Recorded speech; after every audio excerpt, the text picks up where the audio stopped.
Mechanical Engineering, Ms. Joanna Johnson.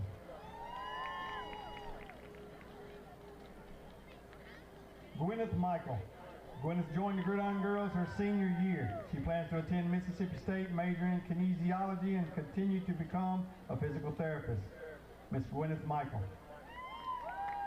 Lauren Rhodes. Lauren has served as Gridiron Girl for the past 2 years. She looks forward to attending Ole Miss and majoring in radiology and ultimately pursue a career as an ultrasound tech. Ms. Lauren Rhodes. Emerson Sorrells. Emerson's been a Gridiron Girl for 3 years. She will attend Ole Miss in the fall and wants to have a career in public policy leadership. Ms. Emerson Sorrells. Reagan Taylor. Reagan's been a Gridiron Girl for 4 years. She's planning on majoring in pharmaceutical science at the University of Mississippi and then plans to attend pharmacy school. Ms. Reagan Taylor. And Sophia White. Sophia has served as a Gridiron Girl for 3 years. After graduation, Sophia wants to attend Ole Miss and plans to study mathematics and education and ultimately become a math teacher. Miss Sophia White. Ladies and gentlemen, that's your football Gridiron Girl.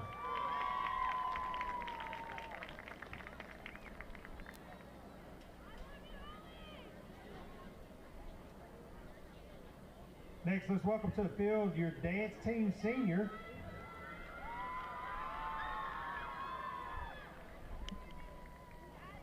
Your senior, Layla Nettles. Joining her are her parents, Linda and Corey Nettles. Layla has been a member of the Interact Club all 4 years and has been on the dance team for 2 years. After graduation, Layla plans on attending Northwest Community College, majoring in cosmetology. Her favorite memory of being on the dance team is being named Dance Team Sweetheart for homecoming.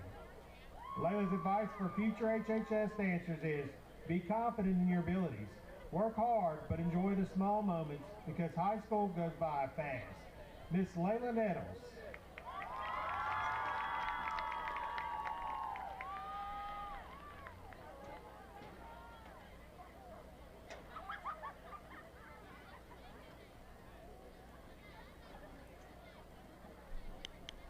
Ladies and gentlemen, please welcome to the field your senior cheer team.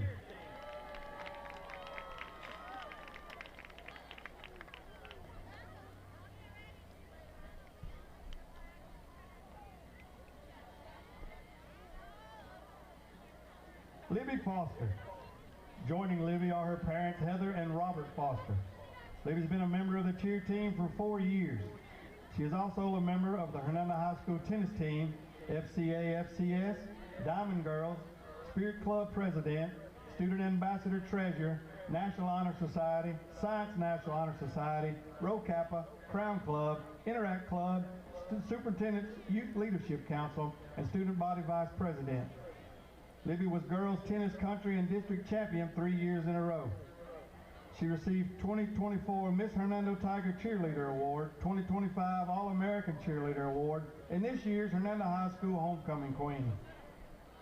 Libby plans to attend Mississippi State University to major in secondary math education as well as playing on the club tennis team. Her favorite memory at Hernando is competing at nationals in Orlando each year with her teammates.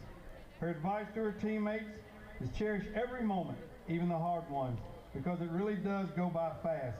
Thank you for the best 4 years of friendship I could have ever asked for. Miss Libby Foster.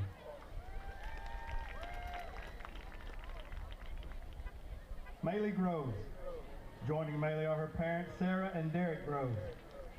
Maylee's been a member of the cheer team for 4 years and is a member of the National Honor Society, Rho Kappa's, Mayor's Youth Council, and Interact Club. She's received citizenship awards, highest average in visual arts, and 2025 All-American Cheerleader Award. Her future plans are to attend Mississippi State University and pursue a degree in nursing. Her favorite memory at Hernando is competing in nationals each year with her teammates. And her advice to her teammates, always remember to keep working hard and support each other. Can't wait to see everything y'all do next year. Miss Maylee Grove. Aiden Claire Lehman. Joining Aiden is her parents, Lindsay and Garrett Lehman. Aiden has been a member of the cheer team for 4 years and is a member of the Spirit Club, Crown Club, Interact and Rho Kappa Club. She's received the Citizenship Award, 2025 All-American Cheerleader Award, and the 2025 Cheerleading Sweetheart. After graduating, Aiden plans to attend Northwest and become an ultrasound technician. Her favorite memory of Hernando is all the pep rallies and the fun school spirit. Her message to her teammates: I'm thankful for my teammates for making this year so special. Hernando cheer will always have a special place in my heart. Miss Aiden Claire Lehman. Miss Maggie McCraw. Joining Maggie's her parents, Christy and George McCraw. Maggie has been a member of the cheer team for 2 years and is a member of the Interact Club, Executive Council, National Honor Society, Science National Honor Society, Spanish National Honor Society, and Rho Kappa. Maggie has received the Citizenship Award, First Generation Recognition Award, was 2025 Science National Honor Society Sweetheart, 2025 All-American Cheerleader, Principals List, is a National Merit semifinalist, and a member of the ACT 30+ Club. She plans to attend the University of Mississippi for political science in hopes of becoming a constitutional lawyer. Her favorite memory at HHS is rushing the field after winning their senior homecoming game against Center Hill. Her message to her teammates is, let cheer teach you more than perfecting a routine. Let it teach you resilience, teamwork, and how to rise every time you fall. Those lessons will take you further than any trophy ever could. Miss Maggie McCraw. Miss Kaylee Morrison. Kaylee is joined by her parents, Hillary and Chance Henderson, and Danny Morrison. Kaylee has been a member of the cheer team for 4 years and was honored with 2025 All-American Cheerleader Award. Her future plans are to complete her prerequisites and cheer in Northwest, then study ultrasound technology at Baptist. Her favorite memory at HHS is the pep rallies and getting 3rd at Nationals for her freshman year. Kaylee's message to her teammates: every single one of you are like my sisters, and I love you all beyond words. I can't imagine leaving you this year. Always do your best at everything you do. Miss Kaylee Morrison. Miss Seeley Stark. Joining Seeley is her mother, Nanette Stark. Seeley has been a member of the cheer team for 4 years. She's a member of the Student Ambassadors, HHS Cheer Team, Diamond Girls, Spirit Club, Interact Club, Superintendent Youth Leadership Council, Science National Honor Society, National Honor Society, and Rho Kappa. Seeley was 2025 Student Ambassador Sweetheart and received the 2025 All-American Cheerleader Award. After graduation, Seeley plans to attend the University of Mississippi, Ole Miss, and major in Allied Health Sciences on the Physician Assistant route. Her favorite memory at HHS is cheering on the sidelines under the Friday night lights and the inclusive environment of HHS pep rallies. Her message to her teammates is, your team is your family for the next 4 years of your life. There is no I in team, so take this time to grow as lifelong sisters in and outside of cheer. Miss Seeley Stark. Fans, let's give it up one more time for your class of 2025 student athletes and staff.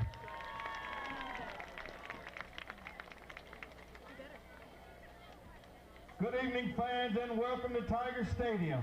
Hernando High School administration and staff and student body of Hernando High School welcome you tonight for another district matchup as we host the Jaguars of Desoto Central. We'd like to take a minute to remind you that the Mississippi High School Athletic Association, in conjunction with DeSoto County Schools, prohibit the possession of firearms and use of alcohol, tobacco, and electronic smoking devices on all school properties. We ask that you help make the game enjoyable for everyone in attendance by refraining from derogatory cheers, abusive language or actions towards teams, game officials, and other fans around you. Violations of these policies leave you subject to ejection from the stadium and school property without refund or re-entry.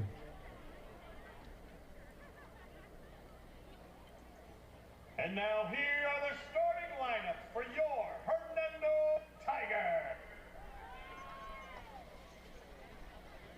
Asher Lawson, number 10, class 2028, quarterback. My name is Terrence Lawson, I'm class 2027, running back. Landon Ground, class 2027, receiver, number 14. Hollis Bryant, 2027, 21, receiver. Adrian Ramirez, number 16, class of 2026, wide receiver.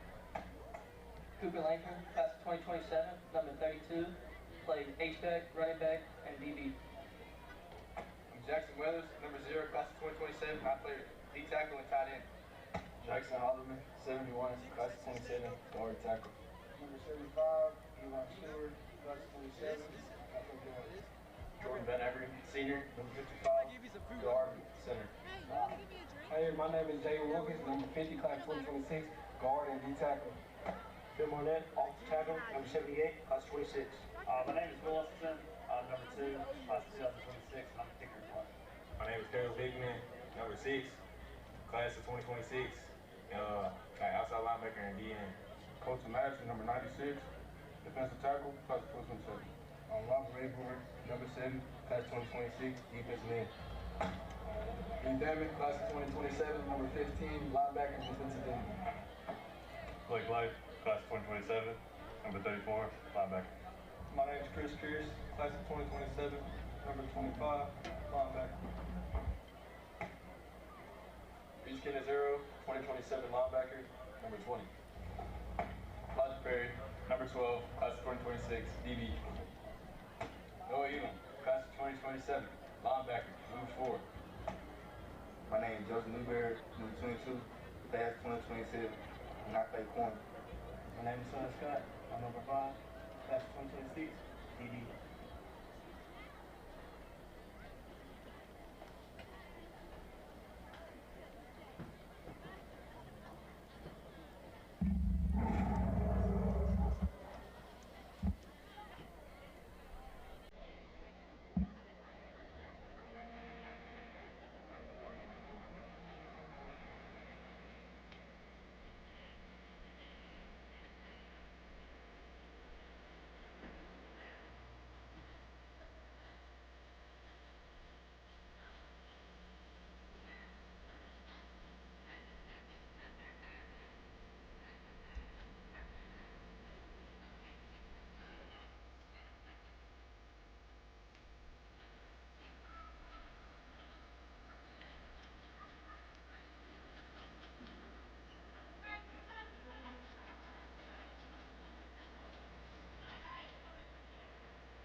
Gary McDonald here from Toyota Hernando, and I speak from the entire principal family. In case you're wondering who our dog in the fight is in DeSoto County Athletics, you just need to take one look at our logo and figure out what team that we've decided to be rooting for. We're all about the Tigers, folks. This is the Tiger family. On three. 1, 2, 3. Go Tigers!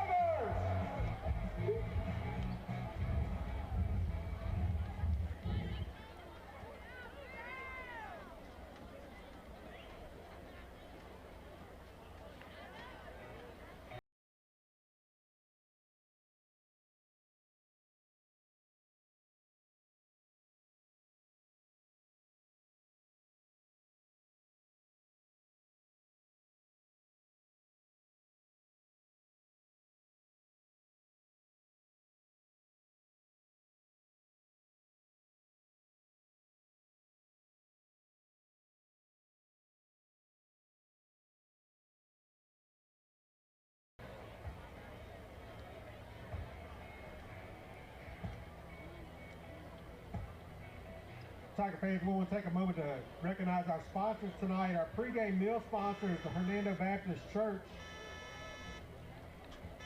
Our field goal sponsor, City of Hernando. Touchdown sponsor, Meisler Trailer Rentals. Halftime sponsor, Wound Management Specialist. Our play clock sponsor, Bank Plus.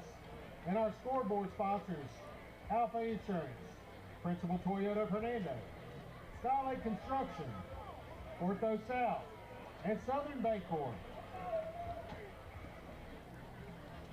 Tiger fans, let's thank our Friday Night Lights sponsors for helping make the experience for our Tiger team one to remember.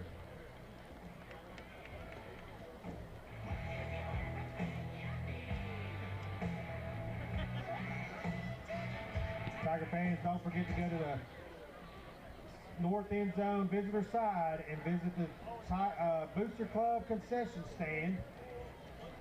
Barbecue nachos, drinks, hamburgers. Go by and visit them to support your HHS Football Booster Club. And also for all your Tiger gear needs, visit the Sports of All Sorts tent in the north end zone. Go Tigers! Go Tigers! Go Hernando!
Fans, we ask.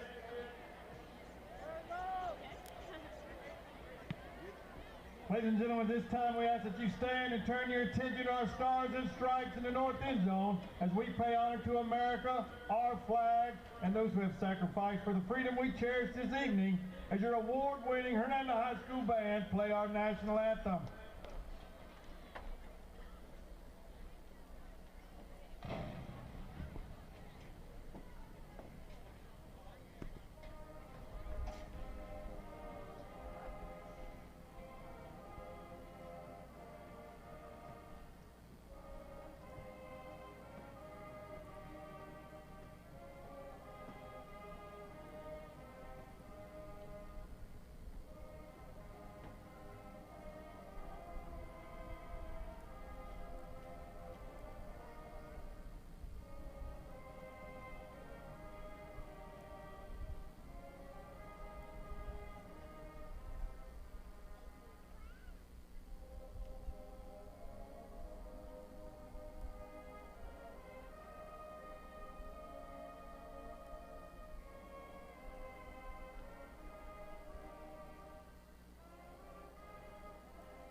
does. Don't you look like him?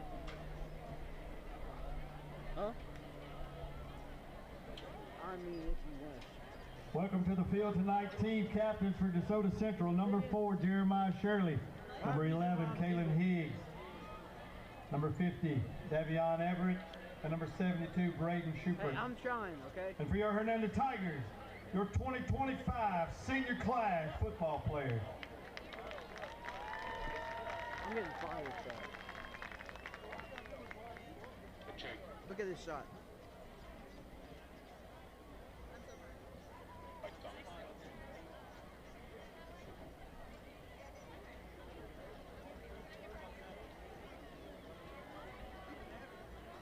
See Colin.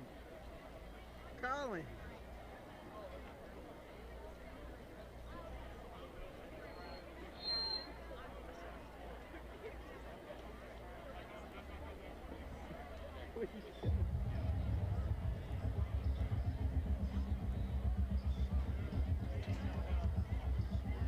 I made a mistake once when Diddy was in the game. I tried to jam.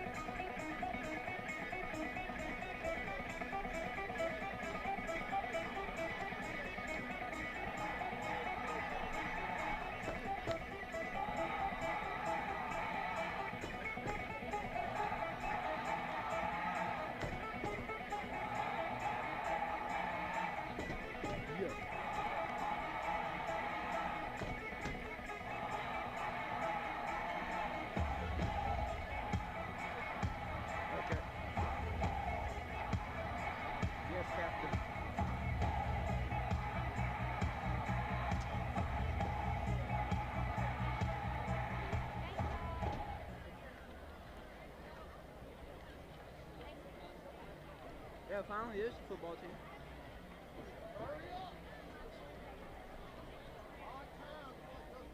If you didn't fire stuff like that.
I got disconnected.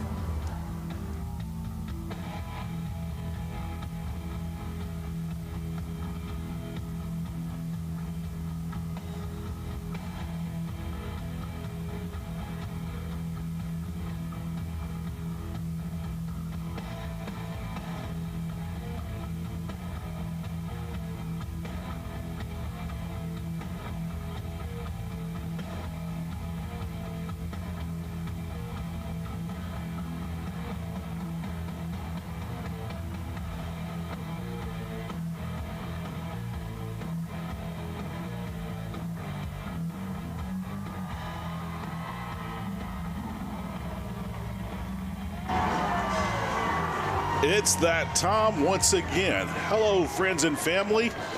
Welcome to Hernando football. And tonight we all join the Tigers as they have senior night here at the new playpen. Once again, I'm Heath Hopkins. Along with me is Brad Bush. And Brad, all of our friends and neighbors are here, but tonight we come together as family and we cheer on our Hernando Tigers against the rival that lives closest to us. the DeSoto Central Jaguars. Yeah, just a little ways up the highway, as they say. The Jaguars of DeSoto Central come into town tonight, 6-3 record on the season. Same number of wins as your Hernando Tigers, 6-2 on the season. Familiar face on the sideline, over on the other sideline of DeSoto Central, Coach Will Wolf, who spent 8 seasons as the head coach of the Hernando Tigers, has moved up the highway to DeSoto Central, and he's got a good ball club that's coming in tonight. They're fast. They make big plays. They make big plays on defense. But I know a team that does the same, and it's a team that's wearing all black tonight. The Hernando Tigers have had an excellent season so far. This is a must-win game for both teams. Both teams have to win to keep their playoff hopes alive in District 7A1. And so I look for a good contest tonight. Exciting ball game. Glad to have everybody along. We always talk about Friday night lights in Hernando. It's Thursday night lights, Heath. But nobody does Thursday night lights better than Hernando either. That's a fact. That's a fact. Well, Brad, this is not a bitter rivalry. It's a friendly rivalry. There's no bad blood between the two. A lot of these players know each other. They grew up playing baseball, football, basketball, soccer, you name it. A lot of familiar faces on both these sidelines, maybe even a couple of cousins. So with that, Brad, expect emotions to be high, but not to be bitter. Yeah, like you said, Heath, it's a friendly rivalry, and I look for a clean game tonight. I look for an exciting game, and looked like I believe we said that Hernando won the toss and deferred their option to the second half, and DeSoto Central is going to receive the opening kickoff. Will Usselton in the game.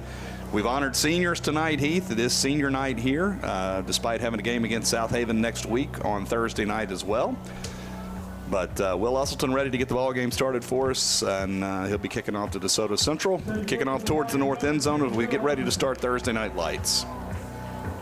Well, when we talked to Coach McCann earlier today in our pregame meeting, he told us, I said, tell me about DeSoto Central. And the first thing he said is they're pretty good.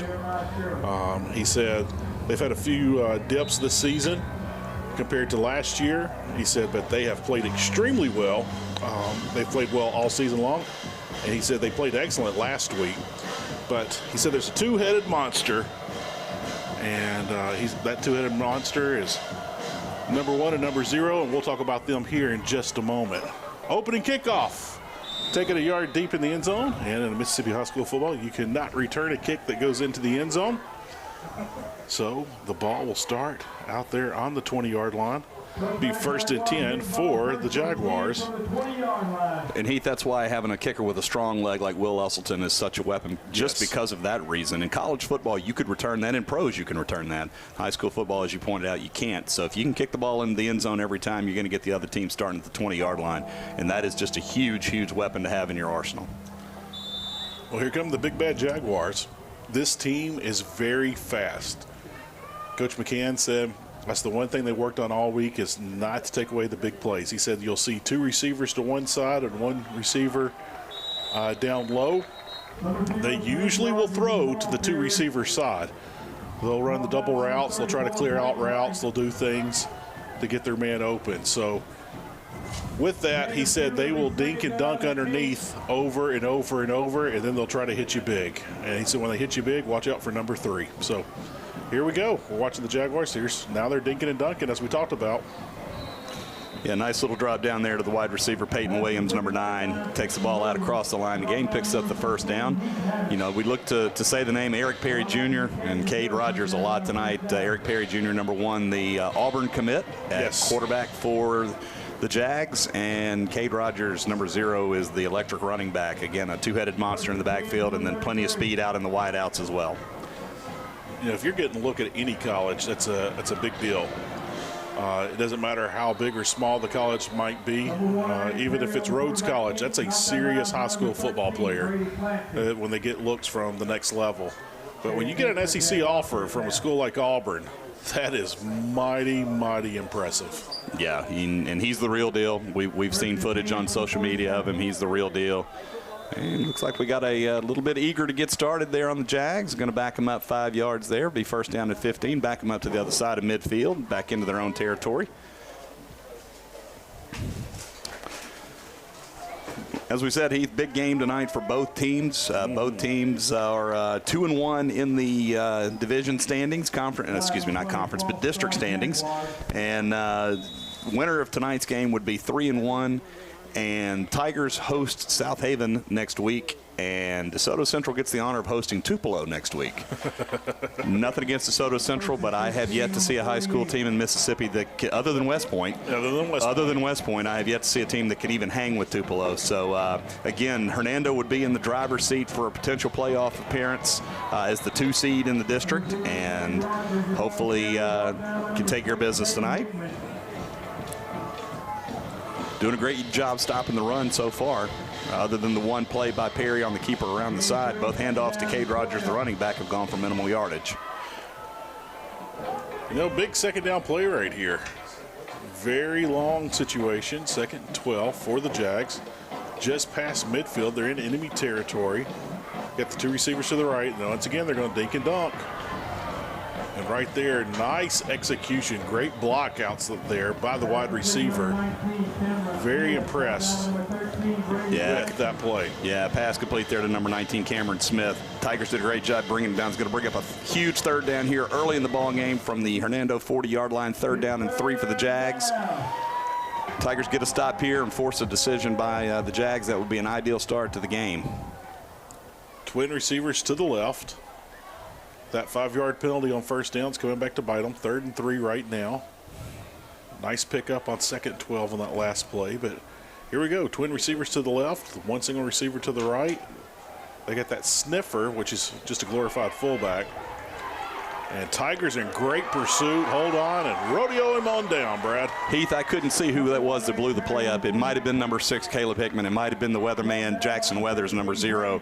But somebody blew it up on the line, and then the Tiger defense pursued, brought him down. Loss of about 5 on the play. Going to bring up decision time for Coach Will Wolf of the Jaguars. 4th down and around 7 or 8 to go.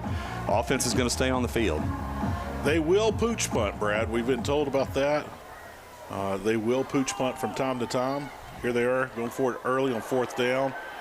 Went for the ball, got around. Excellent reception, by the way, by the Jaguar receiver. Yeah, that was really elevated right there. That was Cameron Smith with a great grab. Yeah, sophomore, 5'11", but man, he climbed that ladder and got that ball. Nice catch. Got both feet down. Got 1 foot plus another down. 1st down for the Jags inside the Hernando 35-yard line. Early on here in tonight's first quarter of action. Thursday night lights from Hernando. There you go, Brad. They just keep dinking and dunking and throwing right there. You know, it's one of those things where you have to pick your poison of where you line up and defend this team. Not necessarily always physical. DeSoto Central's not a physical team, but they are a team full of speed. Now here they come with their jumbo package. So Cade Rogers there, back there, and they're having problems, Brad. They cannot be physical up front. Tigers are winning that battle very easily right now up front. So the defensive line and the linebackers, lots of pressure in the backfield. Well, Noah Elam looked like he was shot out of a cannon there. He did. He was in the backfield almost as it was a wildcat formation, and Noah Elam in the backfield disrupting it and bringing the runner down. I believe that was number 3, Tomias Welch, that was going to take the ball there. Welch is the great wide receiver that they like to go to the most. He's their leading wide receiver. Once again, they stay with twins to the left, 1 single receiver to the right, keeping it on the ground. Their line got a little bit of a push, but not much of one. Pickup of about 1.5, it looks like. Yeah, it's going to be 3rd and goal from the 8-yard line, Heath. Tiger defense needs to make a stand here, keep him out of the end zone, force him into a decision whether to kick the field goal or go for the touchdown here.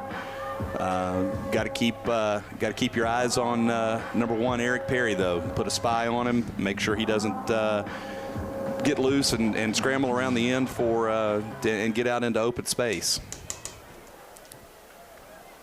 Using a man in motion, going up the middle with it. That motion really did work right there. I don't know if he got in or not. It looks like they're going to mark him just short. Nope, they're going to give it to him.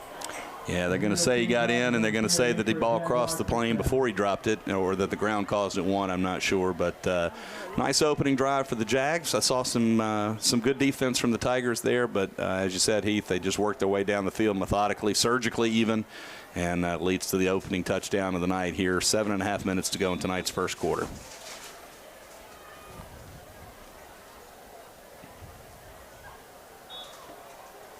They said that they are average on special teams. They do have a kicker. Not anything special, but he is consistent. And right there he was.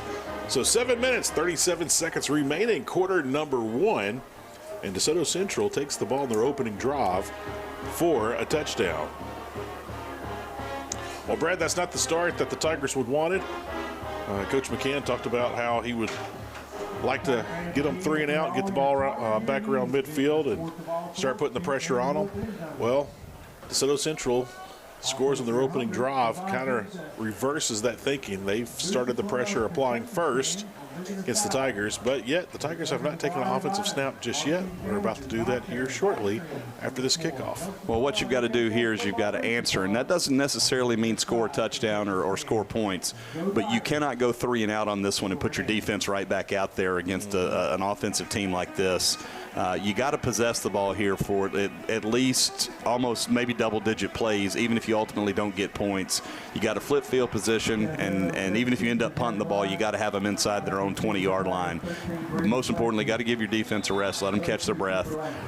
And, a lot of our defensive guys play offense too. So, and defense actually looked good on that last possession, especially the front 7. That's one of the furthest kicks he's made this year, ball getting down to the 15. Most of his kicks land closer to the 20. So the Tigers get great field position to start this possession. Yeah, good to see Brady Clancy back out there coming off of the, I believe, shoulder injury it was that he had. And glad to see him back out on the field playing football for the Tigers in black and gold tonight. And as you said, Heath, he takes the ball out across his own 35-yard line to the 37. Asher Lawson leads the Tiger offense out on the field. 1st and 10. 7.5 minutes to go here in tonight's opening quarter. All right, here's the first snap. Trips to the left for the Tigers.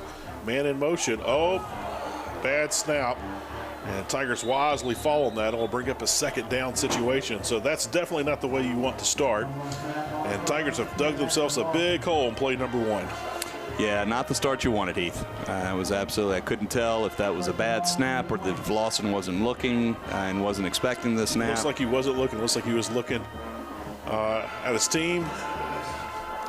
But the important thing is he managed to fall on it. So, see what you can do here with the next couple of downs and punt the football away. But now we got a pre-snap penalty. So 2nd and 27 was the situation. They're going to push it back. It's going to be 2nd and 32 for the Tigers.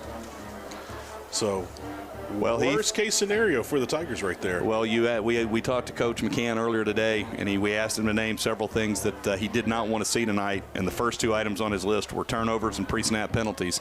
Not that the first play was a turnover, but it was a put the ball on the turf, loose ball, and not the start that the Tigers were looking for. All right, so Tigers work in the middle of the field, have much success running it. Jackson Weathers really making his presence known out there. I would be surprised if Jackson wasn't making his presence known.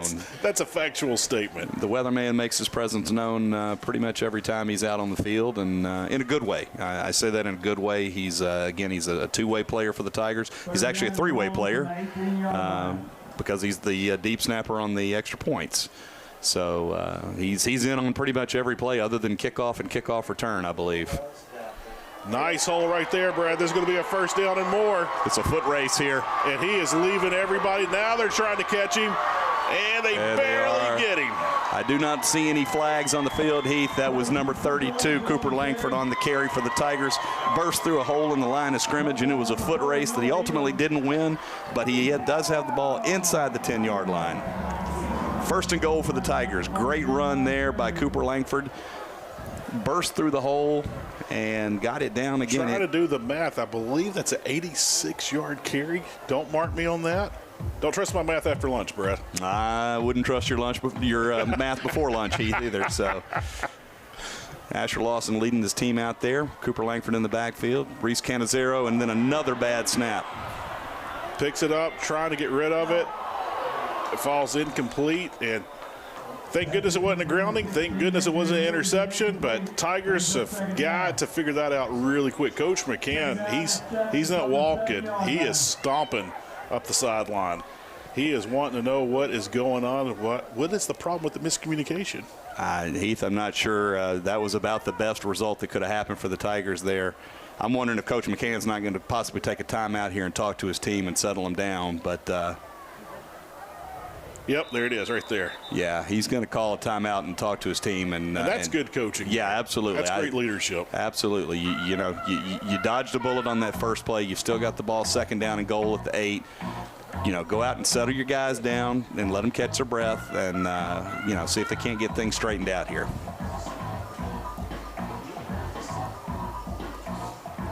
Well, Brad, I believe we hear the tunes from CNC Music Factory. That's one of those 1900 songs again that they're playing here at the stadium. But great crowd here. Thursday night lights, not as big as it has been throughout the year. Heath, we've had some pretty decent weather, especially compared to fans at home. If you remember the 2 hurricane games from last year, we had warm weather well into October. A little bit of fall chill in the air, but this is football weather right here. And we also had just a rain game that wasn't a hurricane. We had 3 rain games. Yeah, we did have 3 rain games last year, and 2 of them were hurricane remnants. But great night for football here. Nice crowd from DeSoto Central on hand. Glad to have you along at home. Tigers have been very physical up front. They're still showing that physicalness right there. Met at the line of scrimmage, is able to work his way forward, pick up of about 3 on the play.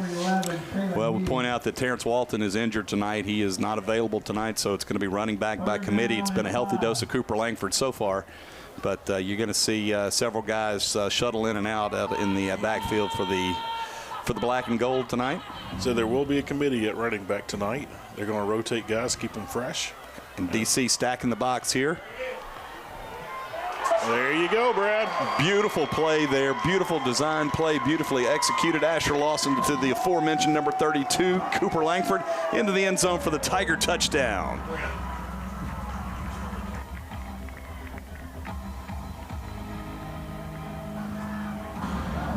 Well, Brad, right there, Tigers answer, and they overcome so many things on that drive. Several bad snaps, a bad penalty.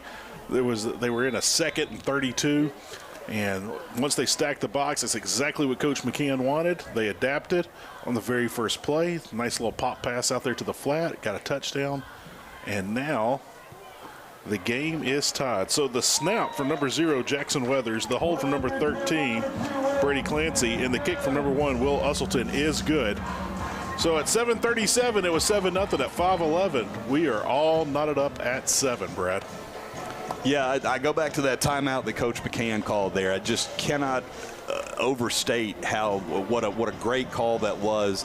His team was the confidence was shaken. They just had a big run down inside the 10-yard line, and then another bad snap. And you saw quarterback Asher Lawson get up from that play and shake his fist and angrily shake his head.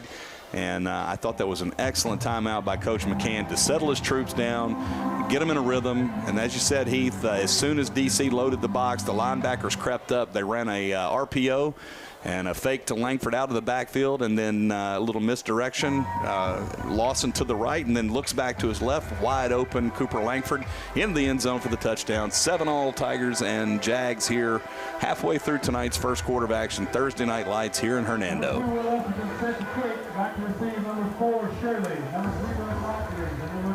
Well, the first kick by number 2, Will Usselton, the senior, went about a yard deep into the end zone here on this cool night. Flags are pretty much dead, Brad. There's not a breeze in the stadium. Yeah, this is a great night for kicking a football, and we've got a good one here. A little chill in the air. Fall is definitely here. It's time. It's time. Beautiful kick right there, and this one goes about 4 or 5 yards deep in the end zone. Not 6-7 for the young fans watching at home. And I'm going to put Heath in timeout here for a couple of seconds, folks, for that 6-7 reference. But I thought once us 1900ers started saying stuff, the kids stopped doing it, but I guess not. If you got 4 kids, you hear it all day. Absolutely. And if you're coaching 4 teams, you hear it more, which I am coaching 4 teams. I went to the Memphis basketball game, the St. Jude tip-off game against Arkansas Monday night, and every time they put some kids up on the Jumbotron, they did the hand motion, the 6-7 hand motion. It's out there. It's a thing. I'm ready for it to not be a thing. But nobody asked for my opinion, so. That is actually probably the most success DeSoto Central has had running the ball right there. Well, they did have one play earlier where Perry took the ball around the left side, but you're right, Heath. A gain of 5 there by Cade Rogers. And a nice job of tackling. I thought I saw a Tiger defender strip the ball there, but Rogers hung on to it. Brings up 2nd down and 5.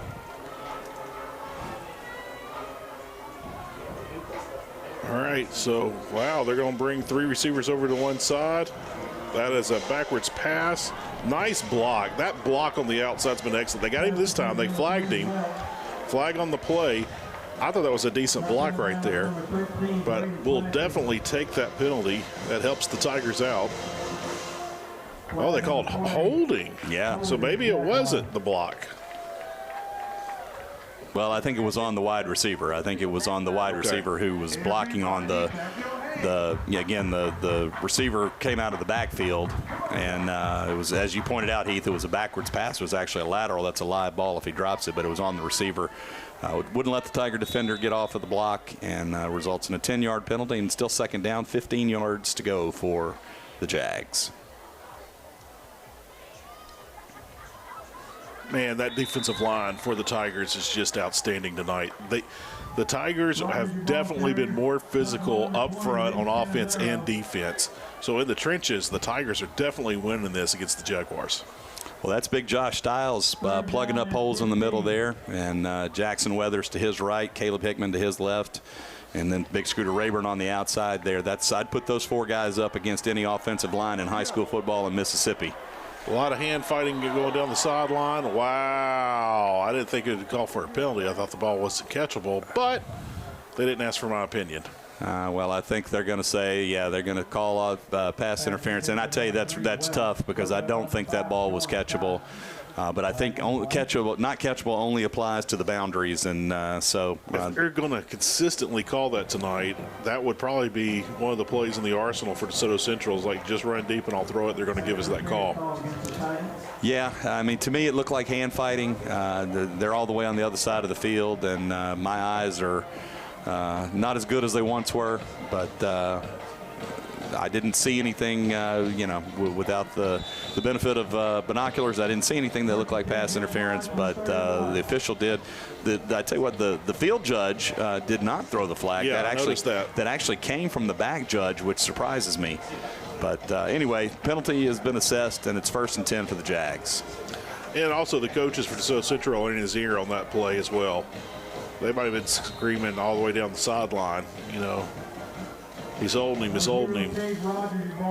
That was Cade Rogers. Again, you're going to hear Cade Rogers and Eric Perry Jr. All night long tonight, the two-headed monster that we've been talking about in the backfield for DeSoto Central. Gain of 3 there. And, again, as you said, Heath, Tiger defense is doing a great job stopping the run here. If they can just stop the big plays, they should be in good shape, see if they can force a punt and get the ball back here. Big 2nd down play here. Tigers really need to stop, and they get one. Met at the line of scrimmage, maybe a small pickup of about a foot. So now it's a 3rd and long situation, Brad, and we know that DeSoto Central will dink and dunk. Now, 2 things to remember on the last 2 pass plays, Brad. One was a lateral that they got the holding call. Are they going to call that consistently tonight? And running downfield with the hand fighting, are they going to call that too? So interesting to see what's going to happen here, not only with the play call, but how it will be officiated. Well, that's a great point, Heath. Something here that I'm looking for from the Tiger defense. You've got to get pressure, but you've also got to keep containment on Perry. So you got to rush him, and you can't let his receivers work their way open down the field. They throw to the single side, but they throw to number 3, and that's Welch. And Welch is their big-time playmaker. They usually put him on the same side with both receivers. They throw that side, but safe thing to say, Brad, whatever side Welch is on, that's probably the side they're going to throw to. Well, I'll give credit to Sean Scott for staying with the play. He got beat on the slant pattern, and Welch took the ball, but Sean did not give up. Gives his defense a chance here to get a stop and maybe force a field goal. But credit to Sean for not quitting on the play and for staying after it. That's fight and that's grit. And he goes into the end zone there. I couldn't see if that was Rogers. Yeah, Cade Rogers on the carry there into the end zone for the second touchdown of the night for the Jags. Puts them up 13-7 here. 2 minutes and 24 seconds remaining in tonight's opening quarter. Well, Heath, we talked about it in earlier in the game, but you got to keep these guys away from the big plays, the chunk plays. Now the Tigers have had a chunk play of their own. But you got to keep them off the chunk plays because they'll just absolutely kill you with those. As you said, Heath, they'll dink and dunk, and then they hit the big one like that. Well, 2 minutes, 24 seconds. We've had a lot of fireworks in quarter number one. The Jaguars of DeSoto Central 14, your Hernando Tigers 7. Tigers getting ready to get their second possession of the night. So, Brad, something we haven't seen this year. Not even the great Tupelo Golden Wave. Them blankets, as you like to refer to them as. They didn't even score on their first two opening possessions. So Tigers are in a situation where they haven't seen this all year, where a team has scored on their first two possessions. So now Hernando is in a little bit of a fight. Again, they were hugely successful on that first drive, very physical, and just ran right at them. And when they overloaded the box, they had that little pop pass that got in the end zone. So things look to be humming tonight for the Tigers on offense. We're about to see what's about to happen. Watch for the kick.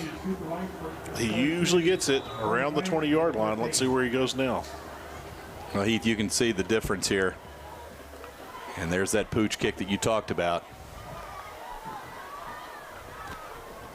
Ooh, big hit there. Nice job by Jack Wilkie there on the return. And takes the ball out to the 35-yard line. That can be that keeps the ball out of the deep return man's hands. But as you said, Heath, it often leads to teams taking over at the 35, 40-yard line. So, again, that's the difference between Will Usselton and other kickers. Will can make the other team start on the 20, whereas the Tigers are taking over at the 35 here. Tigers have twin receivers to the left. Well, that's that little misdirection that the Tigers like to run there, but the Jags were all over that. Looks like that was very well scouted by the Jags. They look like they knew it was coming. Yeah, and that was number 20, Reese Canizero on offense. We talked to Coach McCann, and he said he wanted to get Reese involved in the offense, and he's touched the ball a couple of times here, or been involved in a couple of offensive plays. He got the carry there, but again, the Jag defense sniffed it out and was all over it. Setting up the screen right there, and one block got missed, and that man made the tackle. Well, I tell you what, that was a nice job by Caleb Rucker, number 17 for the Jags there. If Cooper Langford gets around him, he's got Green for miles in front of him.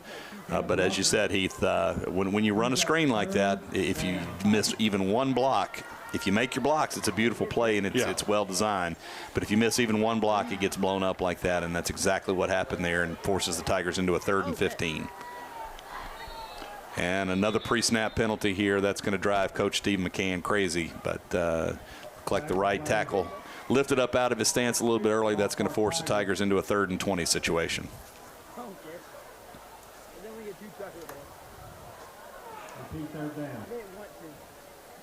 3rd and 21 for the Tigers. Last time they were in 3rd and extra long, they just ran a little counter play and went 80-plus yards for it. All right, let's see what happens here.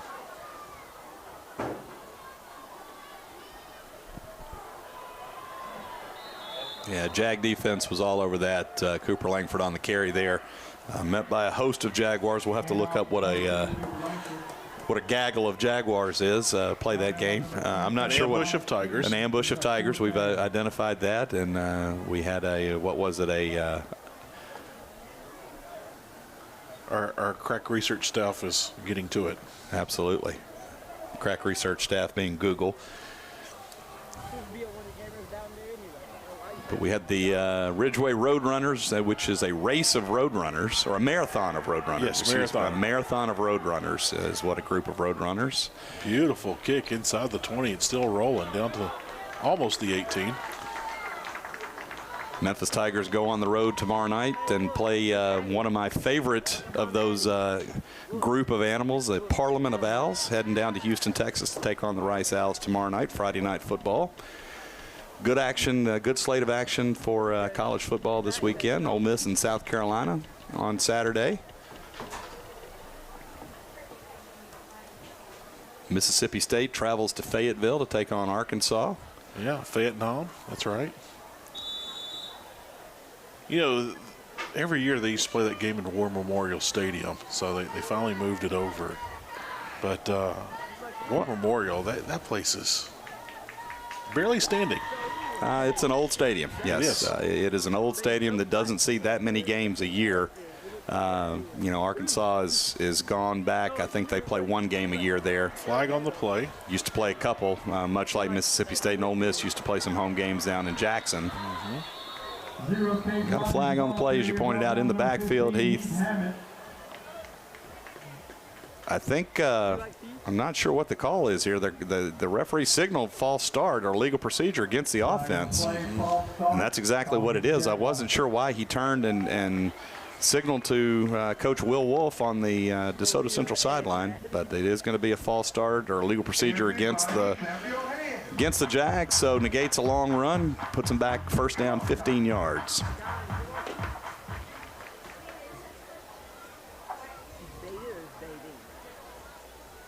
Well, that's a break for the Tigers.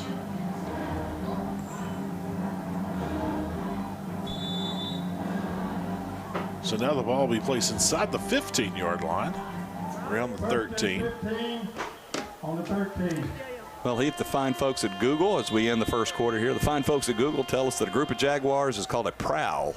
Ah, nice. A prowl of Jaguars against an ambush of Tigers here in Hernando. Thursday night lights, beautiful night here at Tiger Stadium in the new facility. Brand spanking new, and glad to have you along and home. And good game so far, high scoring affair, 14-7 here at the end of tonight's first quarter.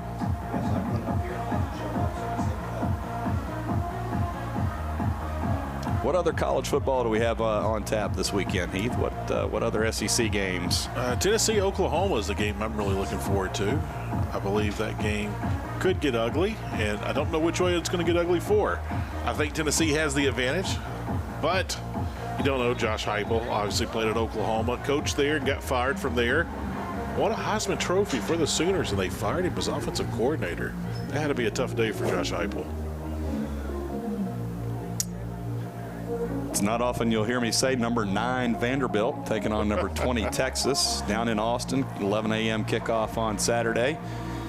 And what a fun story Vanderbilt is. I have not seen so many people get behind Vanderbilt. If your school's not playing, they're watching Vandy. Everyone's watching Vandy. They're a fun team to watch. Yeah, they are a lot of fun. Got an undersized, feisty little quarterback. Here it is, 1st and 15. Ball barely gets out. Called. Nice little play there. Yeah. So bring it about a 2nd and 4 situation. Makes it out to about the 25. Excuse me. Yeah, the 25-yard line. And also, I don't know that I would have ever thought to say, other than in the sport of basketball, number 2 Indiana plays at 2:30 this weekend, taking on Maryland in College Park, Maryland. Brad, one thing I'd like to point out, I pointed this out on the radio show this week. There has been a top 10 team every single week this season that has lost. Well, and there's been many weeks. Well, I mean, how could we forget we got the world's largest cocktail party this weekend, Georgia and Florida. And I tell you, a game that a lot of people at the beginning of the season thought might decide a slot in the college football playoffs. Penn State and Ohio State play this weekend. Boy, Eric Perry there around the left side, he is just a load to bring down. Tiger defenders taking a couple of swipes at him, not able to bring him down. They are able to force him out of bounds. Gain of 8, 2nd and 2 for the Jags. But Heath, you see what a weapon he is, and just an athletic force. Not sure where Auburn might slot him, but looks, he's an athlete. He's an athlete. You know, he's a guy that looks like he could probably play anywhere from linebacker to running back to wide receiver in college, and just a heck of an athlete. Nice little push there by the offensive line of DeSoto Central. They'll move the chains. They'll bring up a 1st and 10. Jaguars first down.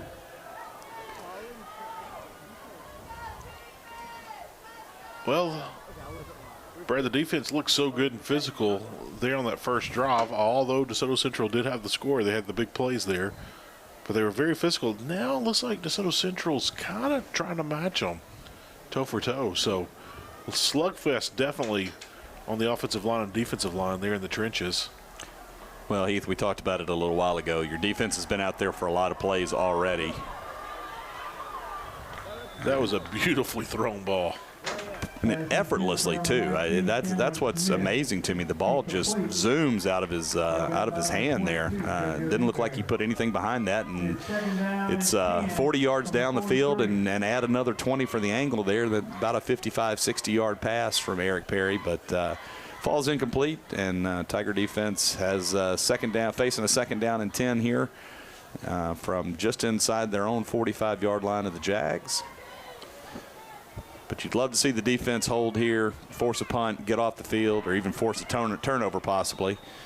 And they're going to have a chance here. It's going to bring up 3rd down and 6 for the Jags.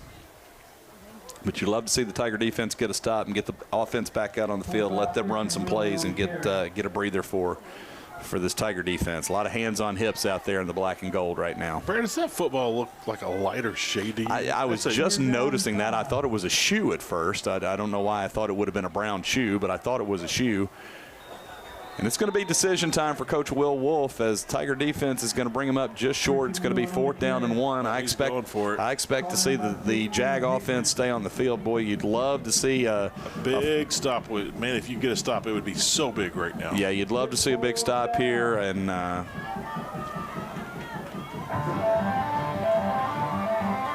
they're going to trot big Mount Massey, Colton Massey out there, bring Josh Stiles off and put big Colton Massey, number 96, to clog up the middle there. See if the Tiger defense can't get a stop. Got to watch for the hard count here, Heath. Yeah, they didn't call it.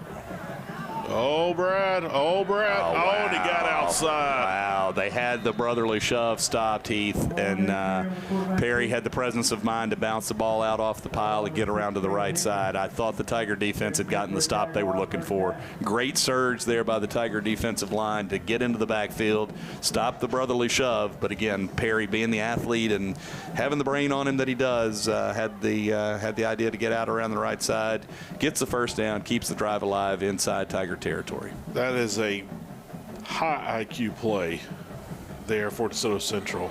Well, it's high IQ and high ability. Yeah. That was a combination of brains and brawn there, as they say. 0 Cade Robbins, the ball carrier. All right. Got about 6, Caleb Hickman.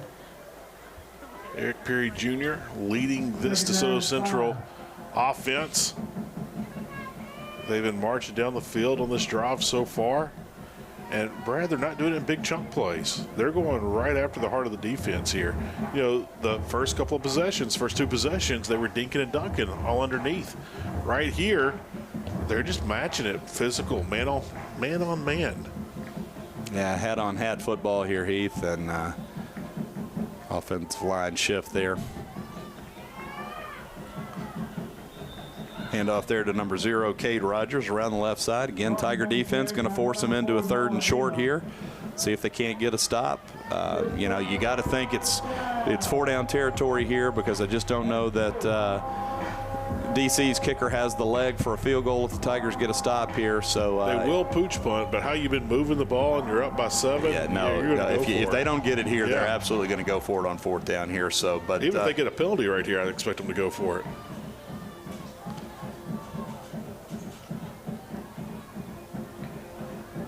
They're really trying to get that hard count. Play clock is ticking down here, Heath, and they're going to have to burn a timeout. Yeah, They went with the hard count. They saw something in the Tiger defense. They tried to quickly audible, but did not have the time. And Coach Will Wolf smartly calls the timeout. One timeout used by each team here. 2 timeouts remaining.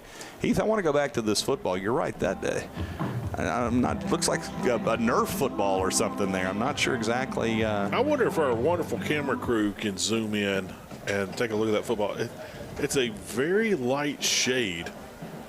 Originally, I thought it was a flag, and it was just in the shadows, but that's not necessarily the case.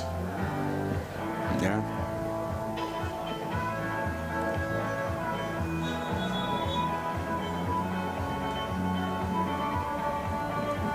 See what we can get in the shot here. It's just a light colored. Yeah, not sure what kind of regulations there are around the ball that's used, but I know each team provides their own, and they're going to give him the first down here, and I'm not sure he got there, but they're going to say he got it and give him the first down. Well, actually, they're going to look at it first, but based on his spot, he got the first down, and White Hat signals first down, Jags.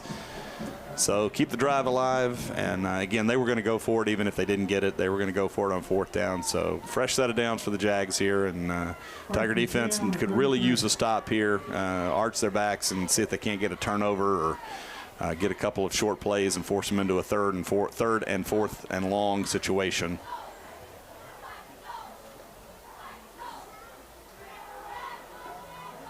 Man, that defensive line for the Tigers is really being physical, but they are fighting it out up front. Yeah, slugfest going on in the trenches here. You love to see that. It's big Colton Massey there on the tackle. He's going to jog off the field, and Josh Stiles is going to take his place. But, you love to see that in a football game. War of the trenches, as they say.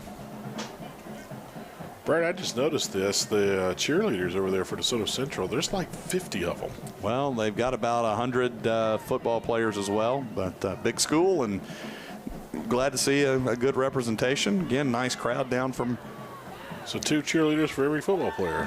Or no, 2 football players for every cheerleader. Well, see, there's that math after lunch we talked about earlier. After lunch, yes. Absolutely. I don't know at what point it resets for the next day, but that'll be enough math from you this evening, sir.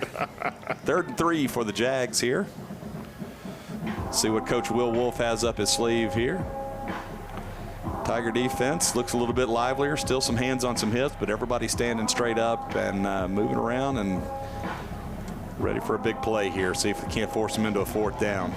Love to see if you can get a stop for no gain or even a loss here. Well, they're in the backfield. Wow. I think they stopped him. It's going to be 4th. It's going to be 4th and short.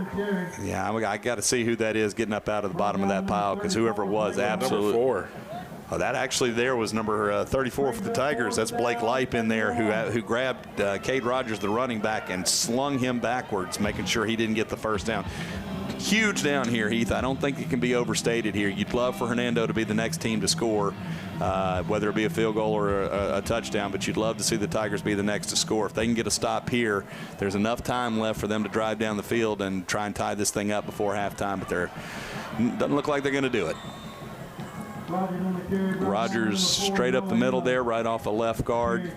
Nice hole, and takes the ball about 10 yards and down inside the 20, almost to the 15. First down for the Jags. Ooh, Brad. This Jaguar offense I am impressed with, because we know they can throw it, but I don't know when's the last time we've seen a pass play. Yeah, well, they're having success running the ball right now, so might as well stick with it and save the passing game for when you need it. But and I'll point this out: Hernando was another timeout burned, so 2 timeouts taken by DeSoto Central on this drive. But I'll say this: Hernando brought the fight to DeSoto Central and was being more physical than them on that opening drive. And I think something happened where DeSoto Central knew they didn't want to get in that game. And so, when we talked to Coach McCann today, he said he did not want this game to turn into a track meet. He said that's the worst thing for us. We want to make it physical. We want to make it a fight. We want to keep it between the tackles. We want to keep it on the ground. So he's getting his wish, but they're coming up just a tad bit short on these 3rd and 4th down plays. They're not doing anything bad. They're still being extremely physical. But it's just one of those things where DeSoto Central is getting that extra block or that extra yard just when they need it. Well, let's be real clear, Heath. The guys in the backfield for the Jags, they don't need any extra space. Yeah. So right. if they get an inch, they're gone. They do not need space. So. Again, you just have to be almost perfect up front if you're the Tiger defense to slow down this rushing game. And even another running back in the game there, that's number 2. That's Jaden Berkeley. His first carry of the evening, I believe, or first time we've called his name. But a great job by the Tiger defense. Minimal gain there, brings up 2nd down. One thing I'm shocked at, they have run between the tackles mostly of this entire drive. And then after the timeout, they're going to try to go to the outside. They got dropped pretty quick when that happened. So they're having so much success keeping it in the middle. And maybe it's one of those things where they're worried about their depth or they don't want their guys to get banged up and have to play the whole entire game. But I know one thing, the clock has been running hard this 2nd quarter. So once again, they go back to keep it in between the tackles.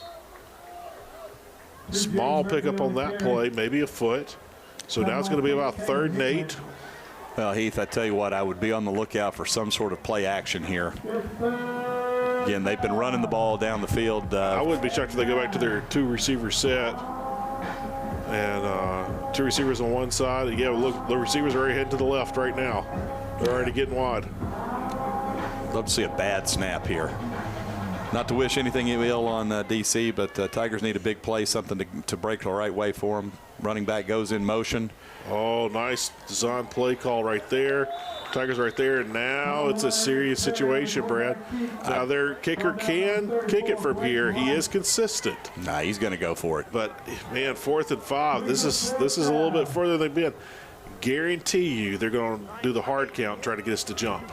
Well, can't tell if that's that's the kicking crew. I couldn't tell if that was a jumbo package coming in or the kicking crew, but they're going to trot the kicker, number 32, Jackson Canizero, out there, and we'll see what he's got.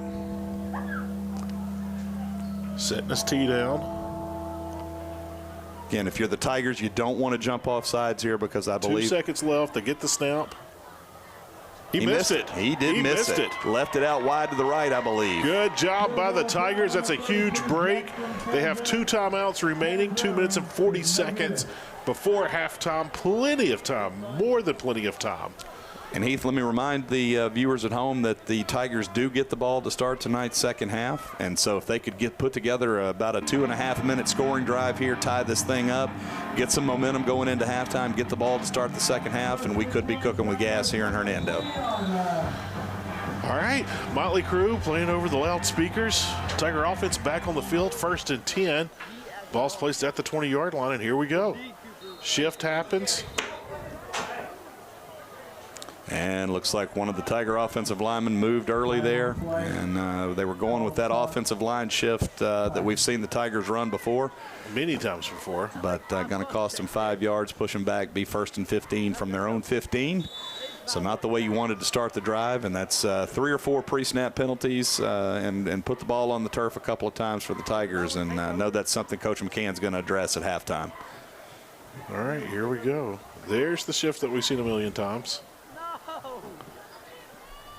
Keeping it on the ground, cutting it upfield. Positive yards on the play. We'll bring up a 2nd down situation. 2nd and 12. And a little extra. A lot of extracurricular. In the man in the white hat is on it right there. Yeah, a lot of extracurricular activity, a lot of finger pointing out there right now. But as you said, well, first of all, they're going to move the ball back. I'm not sure about that, but anyway, Cooper Langford was very close to breaking that one there. He kind of shot through a gap, and the last man that could bring him down brought him down. But let's see what the Tigers do here. Trying to get the outside. They got some room out there. Man, Brad, again, 2 plays in a row. DeSoto Central making these shoestring tackles.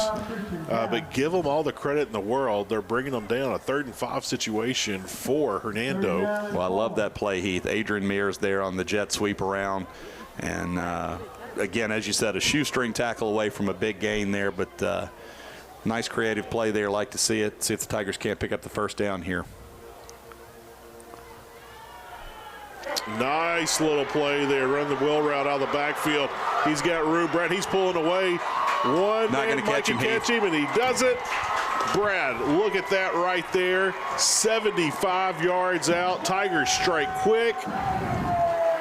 Beautiful play right there by the Tigers, Brad. Well, they faked the jet sweep to Mears coming across there. Got eyes looking at Mears. Cooper Langford swings out in the backfield, catches the ball about 5 yards downfield, and then he did the rest. He absolutely turned on the burners there, left DC defenders in the dust, and that's a Tiger touchdown. Brings the score 14-13 here. And we'll see if Will Usselton can't split the uprights here and tie this thing up right before halftime. It'd be a perfect scenario here if you could get a stop and go into halftime tied up here. That was great play calling. We'll talk about that here after the extra point. So, right there, you see it. The snap by number 0, Jackson Weathers. The hold by number 13, Brady Clancy. And the kick for number 2, Will Usselton, is good. 1 minute, 22 seconds remain here in the first half. Brad, the play before that, you talk about it, they ran the jet sweep, set it up for that next play. That is phenomenal play calling. That is great coaching right there. They set that up. They got the defensive eyes to see it. They showed it to them again, and exactly when they thought they knew it was coming, boom, got that wheel route out of the backfield. Huge score for the Tigers. Now we're all knotted up at 14 all. Here, just 1 minute and 22 seconds remaining before half. And remember, DeSoto Central burned 2 timeouts on that last drive. Yeah, that's one of them was in particular, in my opinion, unnecessary. They're going to wish they had that one back because, as you said, Heath, if they had more than one time, and they still, let's be honest, they don't quick. They don't need 22 seconds, much less 1 minute and 22 seconds to score. So Tiger defense has got to stiffen up here and see if they can get some stops, and not give DC any hope of scoring, and put them in a situation where they do try to come up with something big. Let's get them 3 and out, and let's go to halftime tied up 14 all. Chill is still in the air, but no wind. That ball goes about 2-3 yards deep into the end zone. Brad, another thing that a lot of people don't understand and what that does for your team and kicking that ball in the end zone. For the guys that play special teams, let's just say you play special teams and defense, that ball going into the end zone saves you roughly about 5 or 6 plays for a defensive player. And, if that ball's being returned, you have to run all the way down the field. You have to make the hit. You got to make the tackle. You got to shed the blocks. You got to do all that. That takes a toll on your body. That's like 5 plays taken out of you right there. So when that ball goes to the end zone, that's just a play. You're just running down the field for a couple of steps. Then you get to ease up. You don't have to hit anybody. So that is such a weapon, especially late in games. And how this one's shaping up, Brad, you'll need all that you need in the second half, especially late in this one. So Central trying to work that outside. Get out of bounds. That will stop the clock at 1:16. And they're getting their favorite wide receiver. Brad, if I could go back and start this game over, I would keep a stat on when they don't throw to number 3. Well, they've had a couple of number 19. Cameron Smith has had a couple of catches tonight, and I believe Cade Rogers has had a couple out of the backfield. He's lined up in the wide receiver spot. Great job by the Tiger defense there. Excellent job. Big Jackson Weathers forces Eric Perry back inside. Number 6, Caleb Hickman finishes him off. Clock ticking here, just over a minute left to go.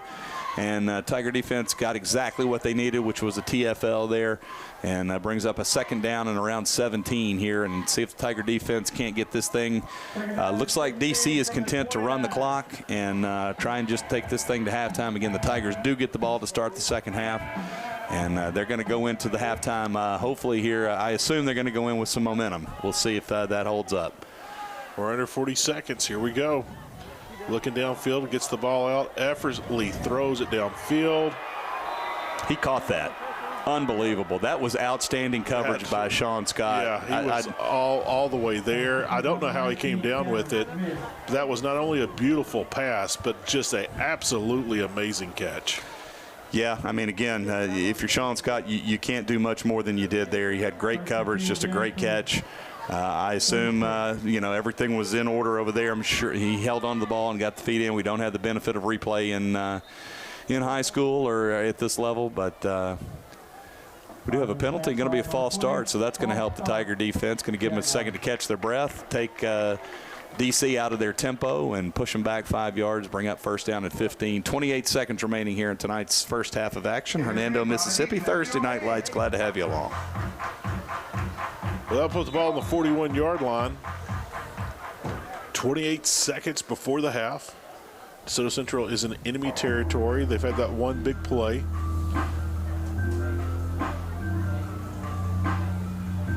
All right, here we go. Number 3's in the slot. He's looking at Welch's way, trying to throw to Welch. And he goes into a deep man.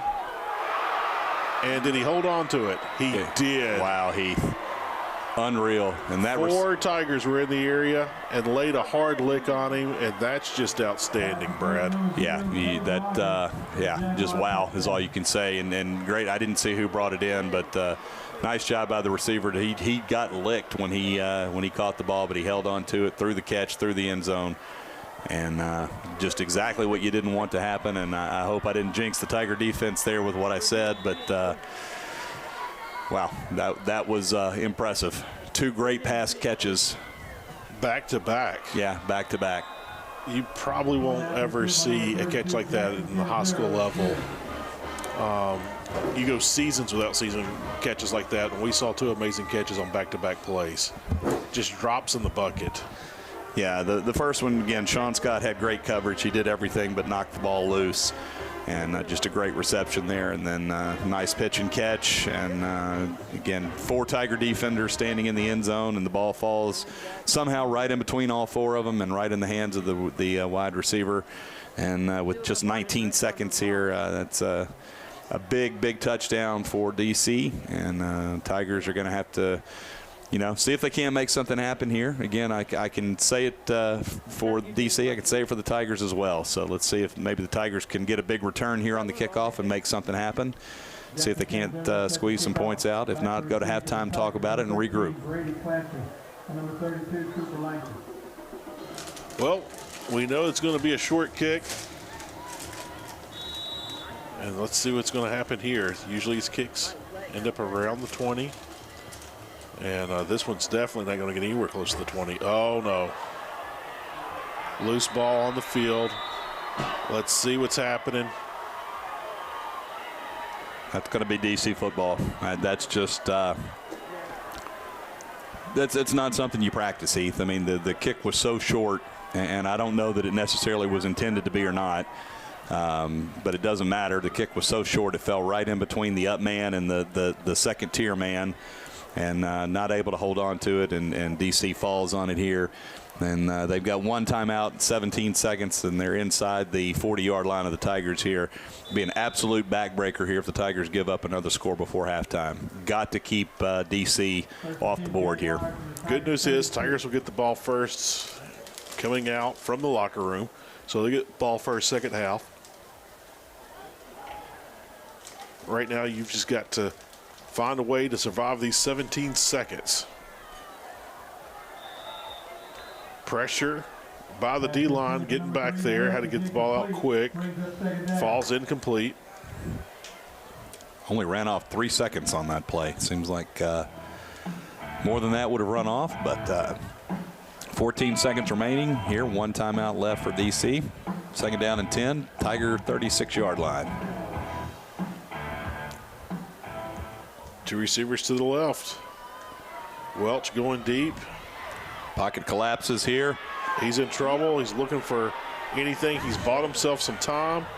Going to hurl it. Here's another deep pass. Oh, he pushed off. He pushed off. They got it. Oh, no. They said he's out of bounds. They said he was out of bounds, but he also pushed off.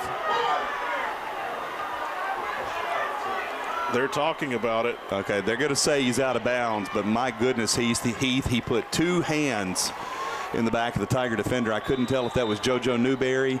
Good news is that the clock ran out on the play. That's the best news that could happen there. Coach McCann was in every official's ear about that. He was all over that, talking about the push-off. And Coach McCann's telling players to head to the side. No, he's not going to go talk to the officials, but he definitely got one official's attention. As a matter of fact, that official's talking to the white hat right now. Well, he has an argument there. He does, absolutely. Especially, you know, what you have to assume there is what happens if the DC defender comes, because he caught the ball. You know, the credit to the receiver, he pushed off with a gigantic push off in the bag, but he managed to catch the ball. And if he wouldn't have been out of bounds, that would have been a touchdown because they didn't call the play. They didn't call the penalty. Maybe they didn't call the penalty because he didn't catch it in bounds. I don't know. But the officials are talking in the end zone right now. They're all there together. They're all talking about several things, but they are waiting. I think they're going to wait and let the DC team and coaching staff clear the gate area there. I think they have locker rooms in close location there, so they're going to let the team go through. I don't think that's anything more than that, but wow. You know, I want to say the Tigers dodged a bullet, but they didn't, because it was great coverage by the Tigers, great defense by the Tiger defensive line to collapse the pocket on Eric Perry. Perry did a nice job keeping the play alive, scrambling.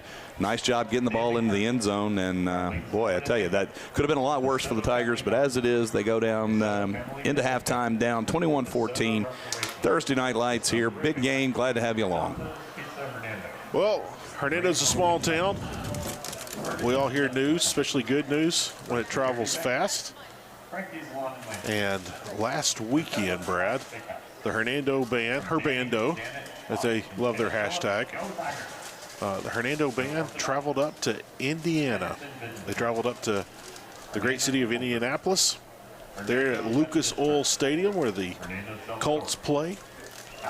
And they had a performance there. And at that performance, there were high schools from 11 different states, 92 total teams, and your Hernando Tigers finished first. They finished 17th overall, but first in their division, and that was the highest award they could achieve there in their division. And huge props to them and their super regional showing last weekend there in Indianapolis, Indiana. And tomorrow they will head to Northwest Ranking and they will perform in the state competition, the state championship competition, which they won just 2 years ago. Last year they fell short. They had I want to say a top 3 finish last year. But Hernando Bands won that state competition several times, and tomorrow they will go after their second 7A state title. So we're going to get quiet, let you enjoy this halftime performance of your super regional band, and as they get ready for the state championship tomorrow. We'll be back shortly after halftime entertainment. Please welcome your 5-time Mississippi State champion, 16-time sweepstakes award-winning, all-superior Hernando High School Band. Tonight, the band will be performing the 2025 show, Blitz. Ladies and gentlemen, the 2025 All-Superior High School Band.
Hey,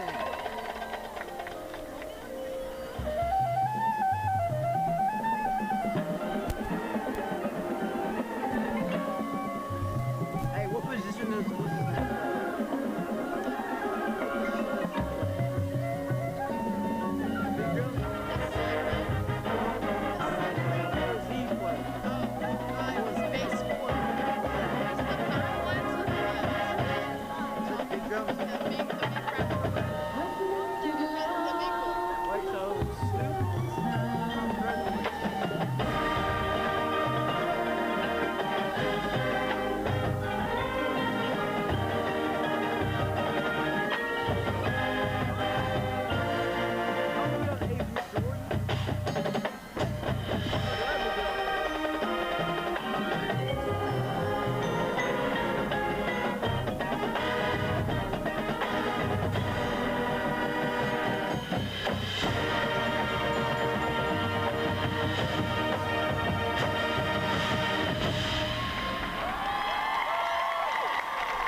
Drum majors for the 2025 band are Lily Davis and Ashley Henderson. Directors for the band include DJ Fitzgerald, Tyler Harris, Lynn Kilo, and Joseph Quigley. Additional staff includes Jeremy Driver, Elizabeth Swizzler, Mason Hill, Jeremy Barberry, Shelby Dorr, McKenna Wallace, Cooper Bates, Samuel McLean, Kendra White, and Anika Pruitt. Ladies and gentlemen, the 2025 Hernando High School Marching Band.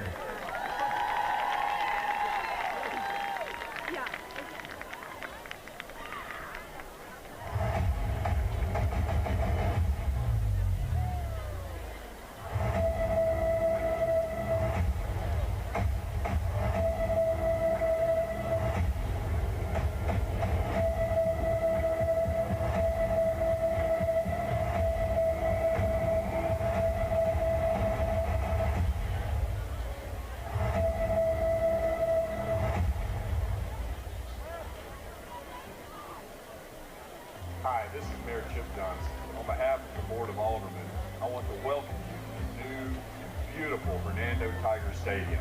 Go Tigers!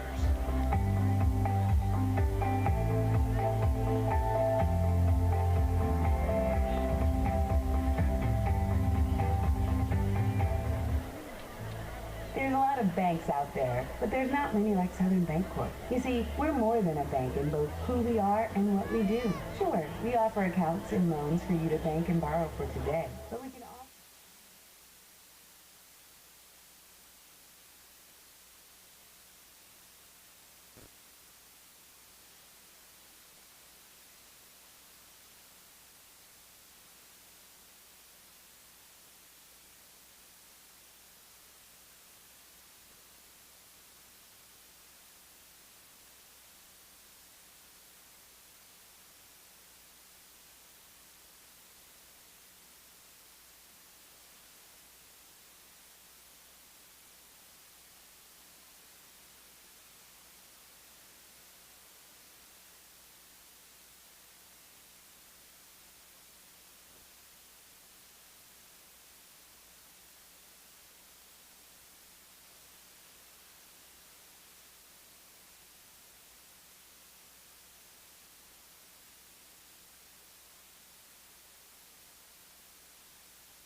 Domino's first ever stuffed crust pizza.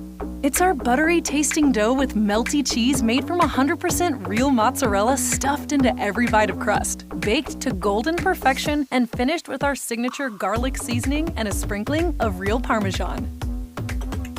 It's cheese on cheese on cheese.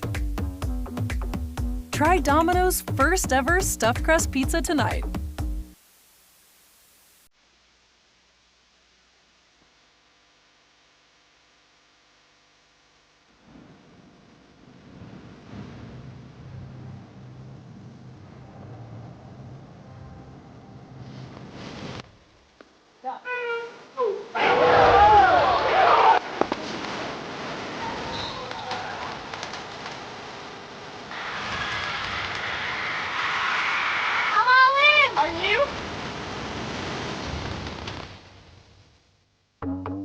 Introducing Domino's first ever stuffed crust pizza. It's our buttery tasting dough with melty cheese made from 100% real mozzarella stuffed into every bite of crust, baked to golden perfection and finished with our signature garlic seasoning and a sprinkling of real Parmesan. It's cheese on cheese on cheese. Try Domino's first ever stuffed crust pizza tonight.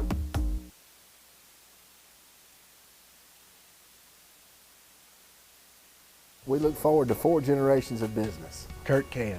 There's several families that we've sold 4 generations of vehicles to. 4 generations. On the retail side of things and sales side of things, there's been, families that have dealt with my granddad and my dad that now deal with me. You don't sell cars, you sell yourself. We try to take everybody's needs the way they see them. I'm just thankful to be where I am. With Kirk Auto Group, I hope to do right by my family. Whatever your automotive needs, just know Kirk can. Introducing Domino's first ever stuffed crust pizza. It's our buttery tasting dough with melty cheese made from 100% real mozzarella stuffed into every bite of crust, baked to golden perfection and finished with our signature garlic seasoning and a sprinkling of real Parmesan. It's cheese on cheese on cheese. Try Domino's first ever stuffed crust pizza tonight.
Friends and neighbors, we're here for second half action to watch our Tigers here in a little bit of a slugfest. We have seen so many things happen in the first half. Big plays, crazy penalties, bad snaps, special team oops, just like that right there. But we have had exciting football tonight. And the one thing that's going to happen right now, we talked about it before we went to halftime, Tigers will get the ball first in the second half, and that's what we're about to see. So, Brad, right there before halftime, that crazy kick, and I don't think that was intended. I think that was just a oops. I don't think they told him, hey, go out there and kick it here. I think he just missed the kick, and Tigers weren't prepared. And they got a cheap score out of it. Is what it is. Yeah, a little bit of miscommunication there, as you said, Heath, and that ball dropped right in between the up man and the second-tier man for the Tiger return team. But fielded that one here and off to a nice start here. Showbuck sweep. They hit the tight end, Jackson Weathers. Pickup of 11 on the first play. It will be 1st and 10 for the Tigers. And the referee got hit on the play. He popped up. He's doing fine.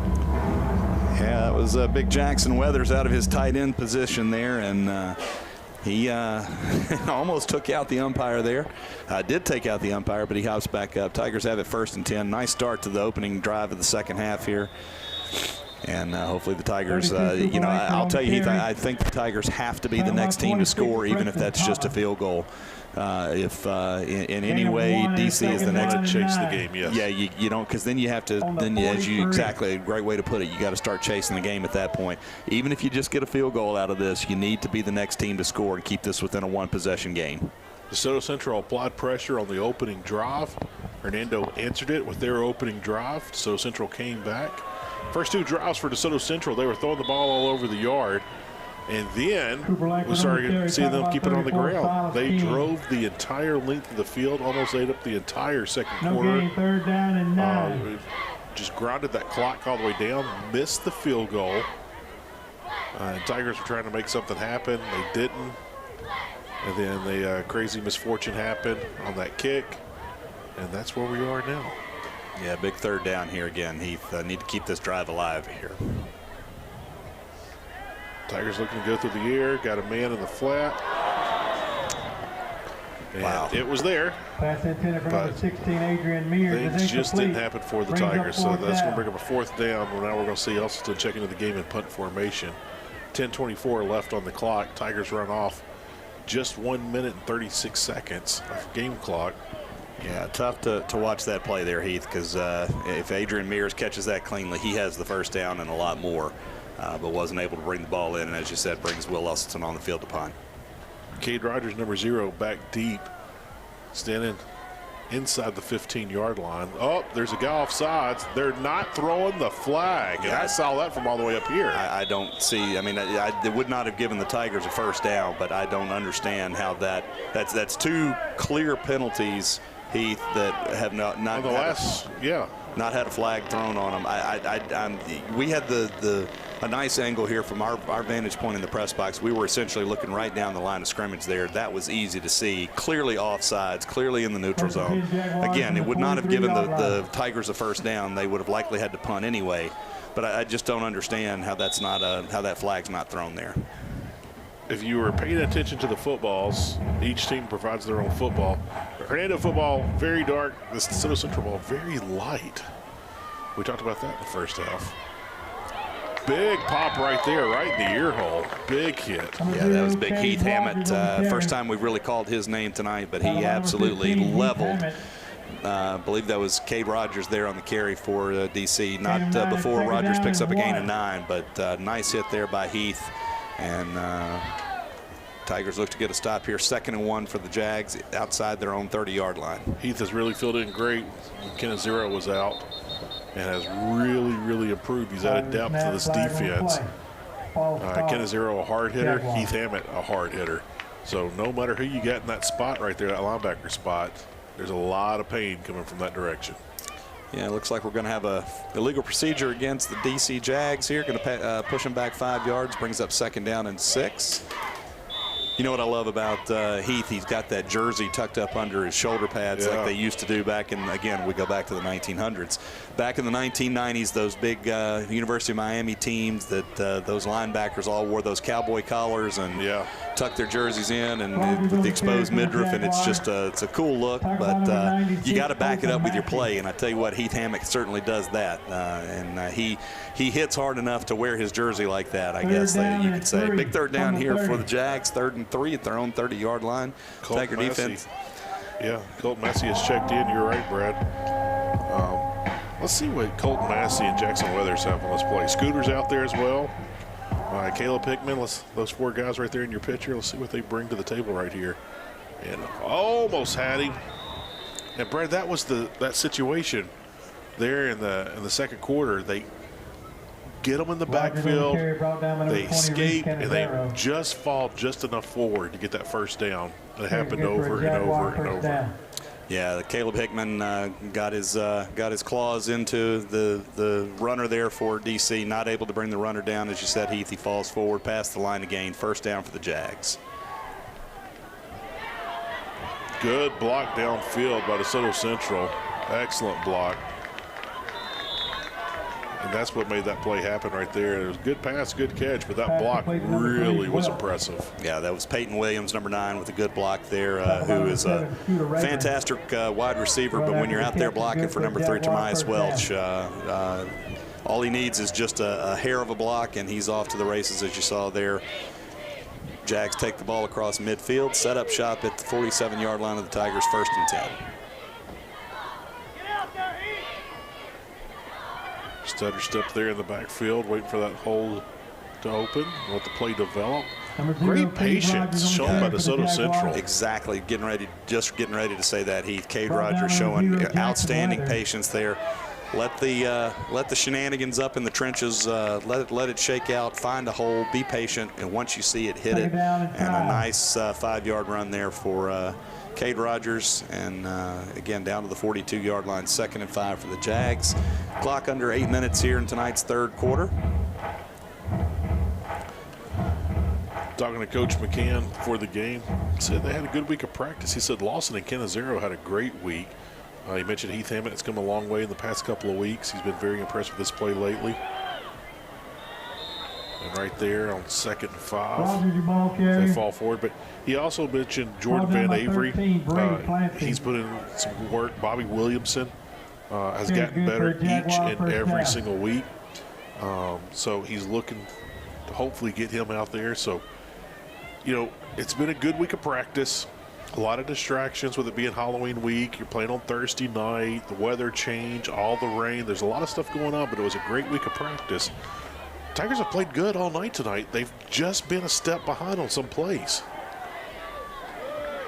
Good job right there by the defensive line of the linebackers, clogging that up fast. Brad, the front seven has just been outstanding tonight. They have really been outstanding.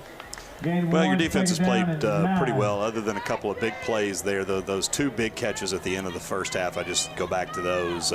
Again, it was great coverage and just didn't make the play. And, you know, but you weren't completely beaten. You had guys in position on both plays, but both great catches by DC and take the 7-point lead. And I want to give props to the offensive line of DeSoto Central. Jaden Berkeley on the carry. I think they've had one holding Elam. call tonight, and the holding call was on a wide receiver.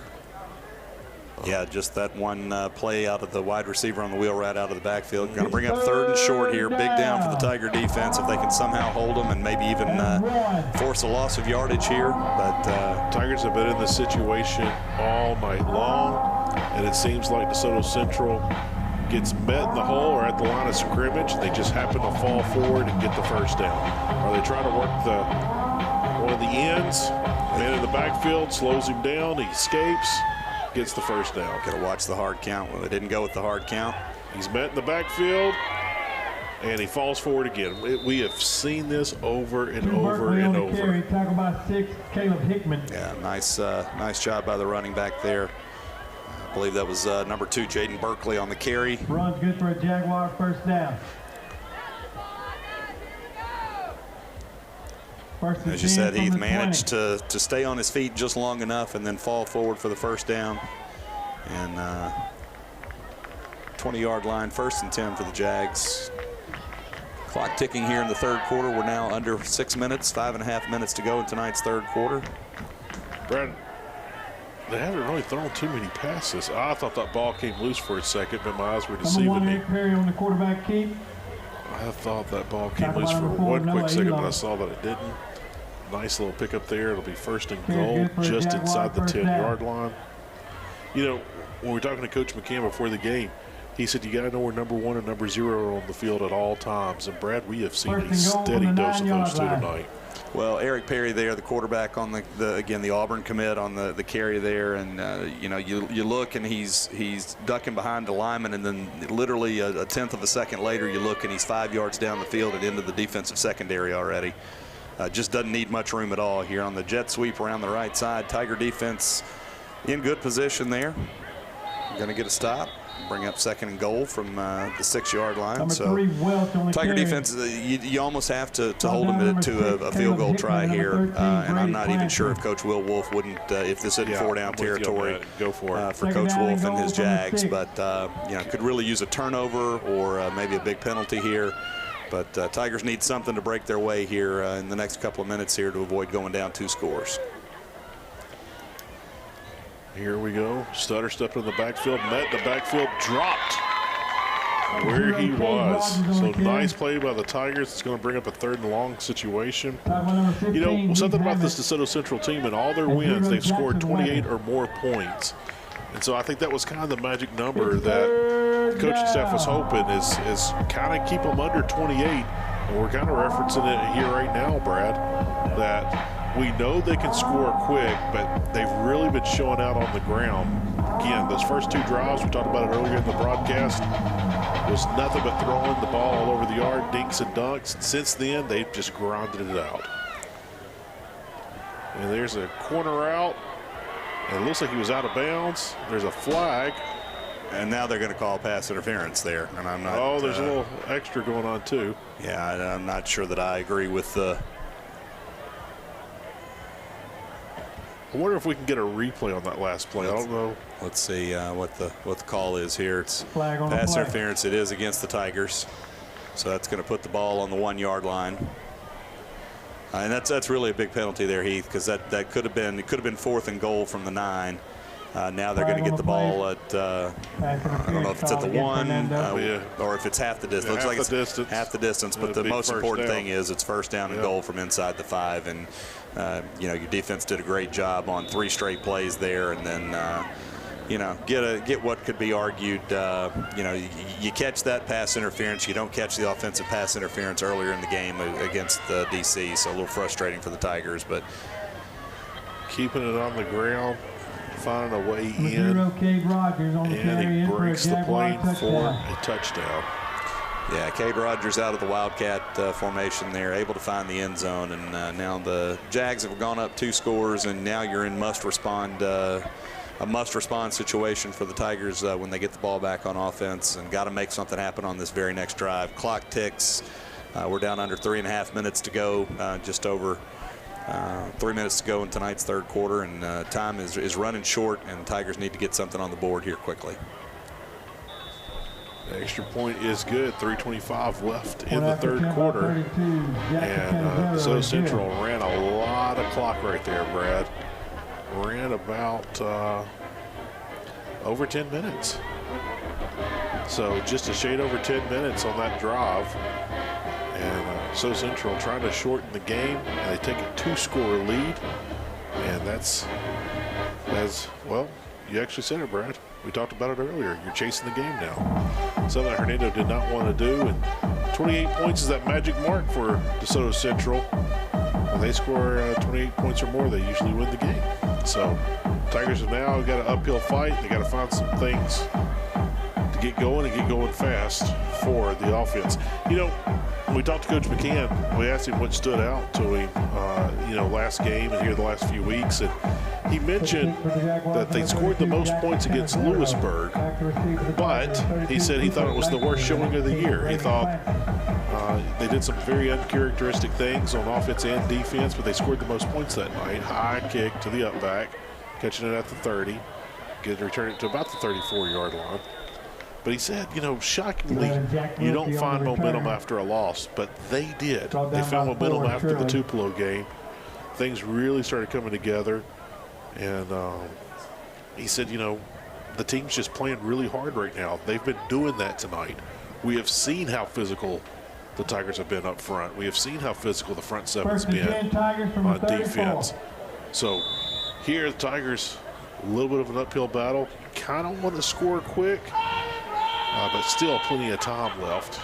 Just here in the third quarter, just under 3.5 minutes, 3:22 to be exact. Here's the Tigers' first play of this drive, and gets dropped in the backfield. So I'll bring up a second down situation. Talk about number 17. Something else Coach McCann spoke about is last year's team, only having 2 wins. And he said that team, if you go back and look at the tape, he goes, that team fought the entire season. They fought hard. And that was one of the things I do remember about last year's team is how much they fought. This team's got a little bit more fight in it. They got a little bit more talent. A lot of young guys played last year. They're veterans this year, playing those snaps. Nice open field stop right there by the Jaguars. And that's going to bring up a third and long situation.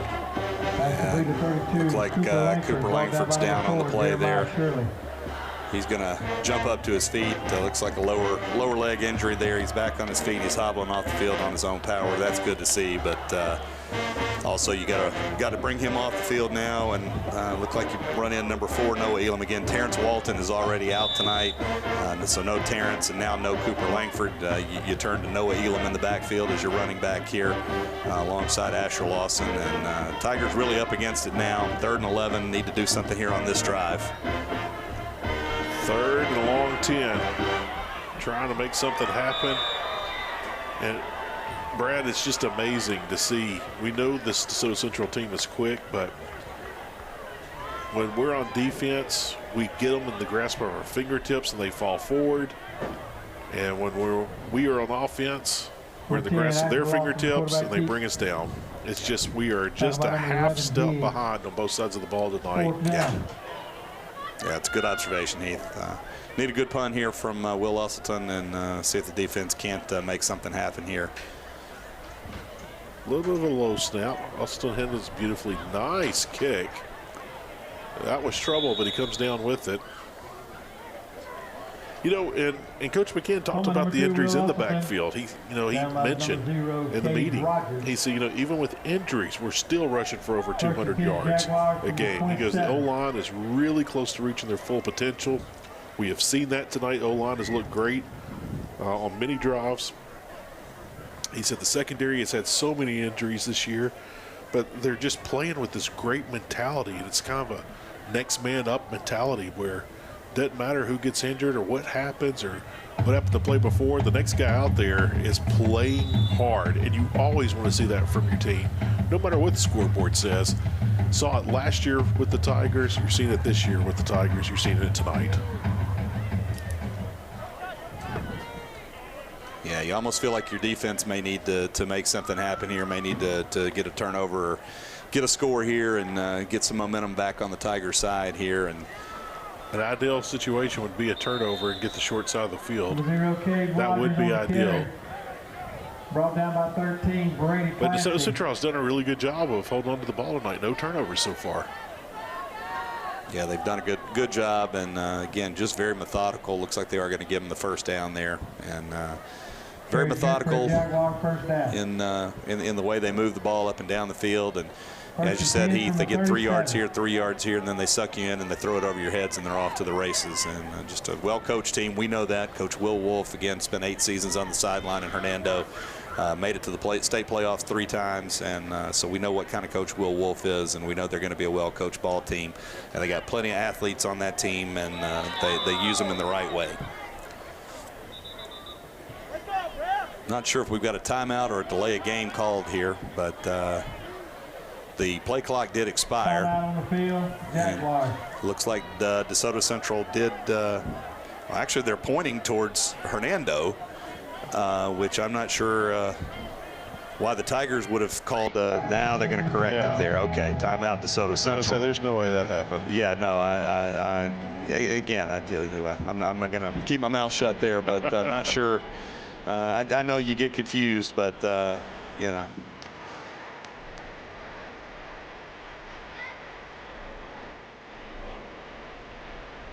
Okay, beautiful night here, fall weather, football weather, finally. 85, 90-degree weather drug well into the month of October, and as you said, Heath, a rainy week. Of course, the new artificial turf field here drains. It might as well have rained an hour before kickoff. It doesn't matter. It's going to be dry and good footing, and beautiful facility here in the new school.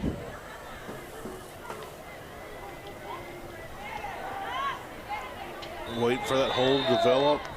Zero Cage Rogers on the Waits carry, for brought it, down by still Zero Jackson Weathers. Run straight up the middle. Zero Cage Rogers. Tigers trying to make anything happen right now. Run second and 7. Second down and 7. And we're going to see from the 40-yard line what this team. I mean, we're not expecting a pass, and although they got twins to the right, well, what do you know? They show pass.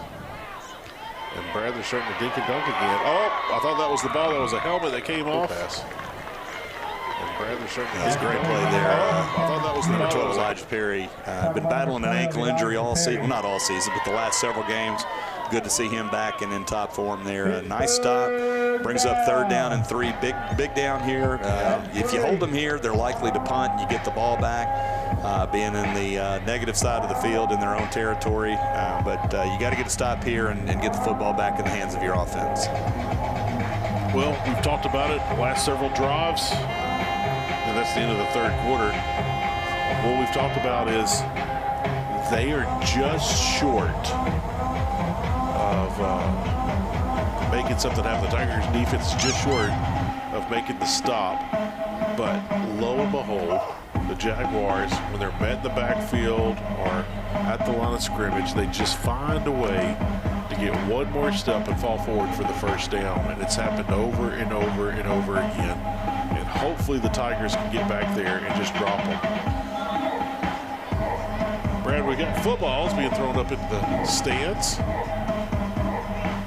A lot of folks are getting excited about that. That's brought everyone to their feet. Boy, it's amazing how fans react when you start throwing things into the stands. You go to the Grizzlies games, you go to college basketball games, and they start, doesn't matter what they're throwing in. They could just anything, and people go absolutely crazy. But look like mini footballs there, Tiger black and gold colors there. So fans with the souvenir to take home with them. 4 down lineman for the Tigers. It's actually 3 walking up that backer. Keeping it between the tackles, falling forward, crossing midfield, picked up the first down, Pickup of 7 on the play. Brought down number 25, Nice little sword Chris fight across Price. the field, Brad, in the stands. They got their little glow sticks happening. It looks like 2 little girls For Jaguar first are down. behind the tent. Oh, they're behind the tents now, sword fighting. Yeah, I saw the glow sticks. Oh, there they are in the top left of the screen. Yeah. Saw the glow sticks being given out there. Those are a nice touch. Memphis area Toyota dealers are responsible for those, so appreciate them. Shout out there. And nice, another little souvenir for Tiger fans to take home from tonight's game. Keeping it between the tackles right there. Got some daylight. He doesn't need much, Heath. No, he doesn't. He doesn't. Again, the Tigers refuse to give up. Refuse to give up. Yeah, would have been easy to stop pursuing there, but credit to the Tiger defense. After the long run, they managed to chase very speedy Cade Rogers down, force him out of bounds. 1st and goal at the 5-yard line. Again, you like to see that, but you'd love to see the defense get a stop here, but they've been on the field an awful lot in tonight's game and in the second half especially, and just a lot of tired players out there right now, I'm afraid. Yeah. 1st and goal. Keep it between the tackles. And Heath, they just keep running fresh legs at him. That's number 2, Jaden Berkeley there, who's able to keep his legs moving and break into the end zone. And that puts the score now 34-14, 11 minutes, 15 seconds remaining here in tonight's 4th quarter. And Tigers really up against it now, and going to have to do something real quick here in the 4th quarter in order to turn this game around. But again, you can't fault the effort. There's been good effort all night from the opening kickoff.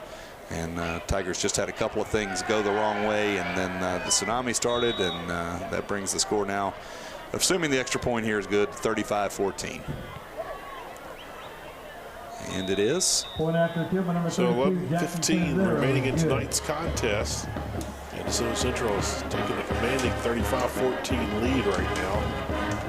And Tigers have tied the game up multiple times, but they've never had the lead tonight. And so right now, the bad thing is the defense knows that you're probably going to start passing the ball a little bit more. This is when they pin their ears back and come straight at you. So this is when chaos can happen. It's also where big plays can happen. Yeah, you got to look to your offensive line to give quarterback Asher Lawson some time to throw the ball and time for his receivers to get open in their routes. And again, as you said, Heath, you know now that you're in a passing, a predominantly passing situation here. And as you said, the DC defense is probably going to pin their ears back, come after the Tigers with some big pressure. And offensive line has to stand up to the test and give Asher time to throw, time to find his open men downfield.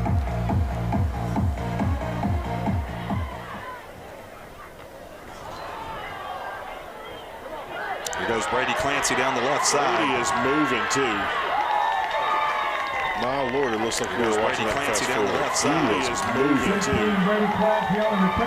Man, what quick acceleration he has. Yeah, it was a nice tackle there by Trey Wallace, number 10 for the Jags.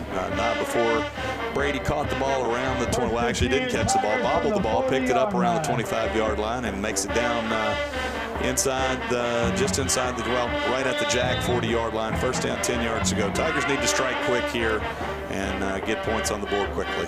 Starting on the positive side of the field. And here we go. Nice play right there by the Tigers. Nice little pickup. Well, it's nice to see Cooper Langford back out on the football field. He left the game earlier with what appeared to be a lower leg. I'm going to assume it's an ankle injury. But he's back out on the field and running hard, and that's good to see. I don't see any tape or any kind of brace or anything like that, so maybe he just got it twisted up under there, banged up a little bit, but he's back and running strong. That's good to see. All right, here we go.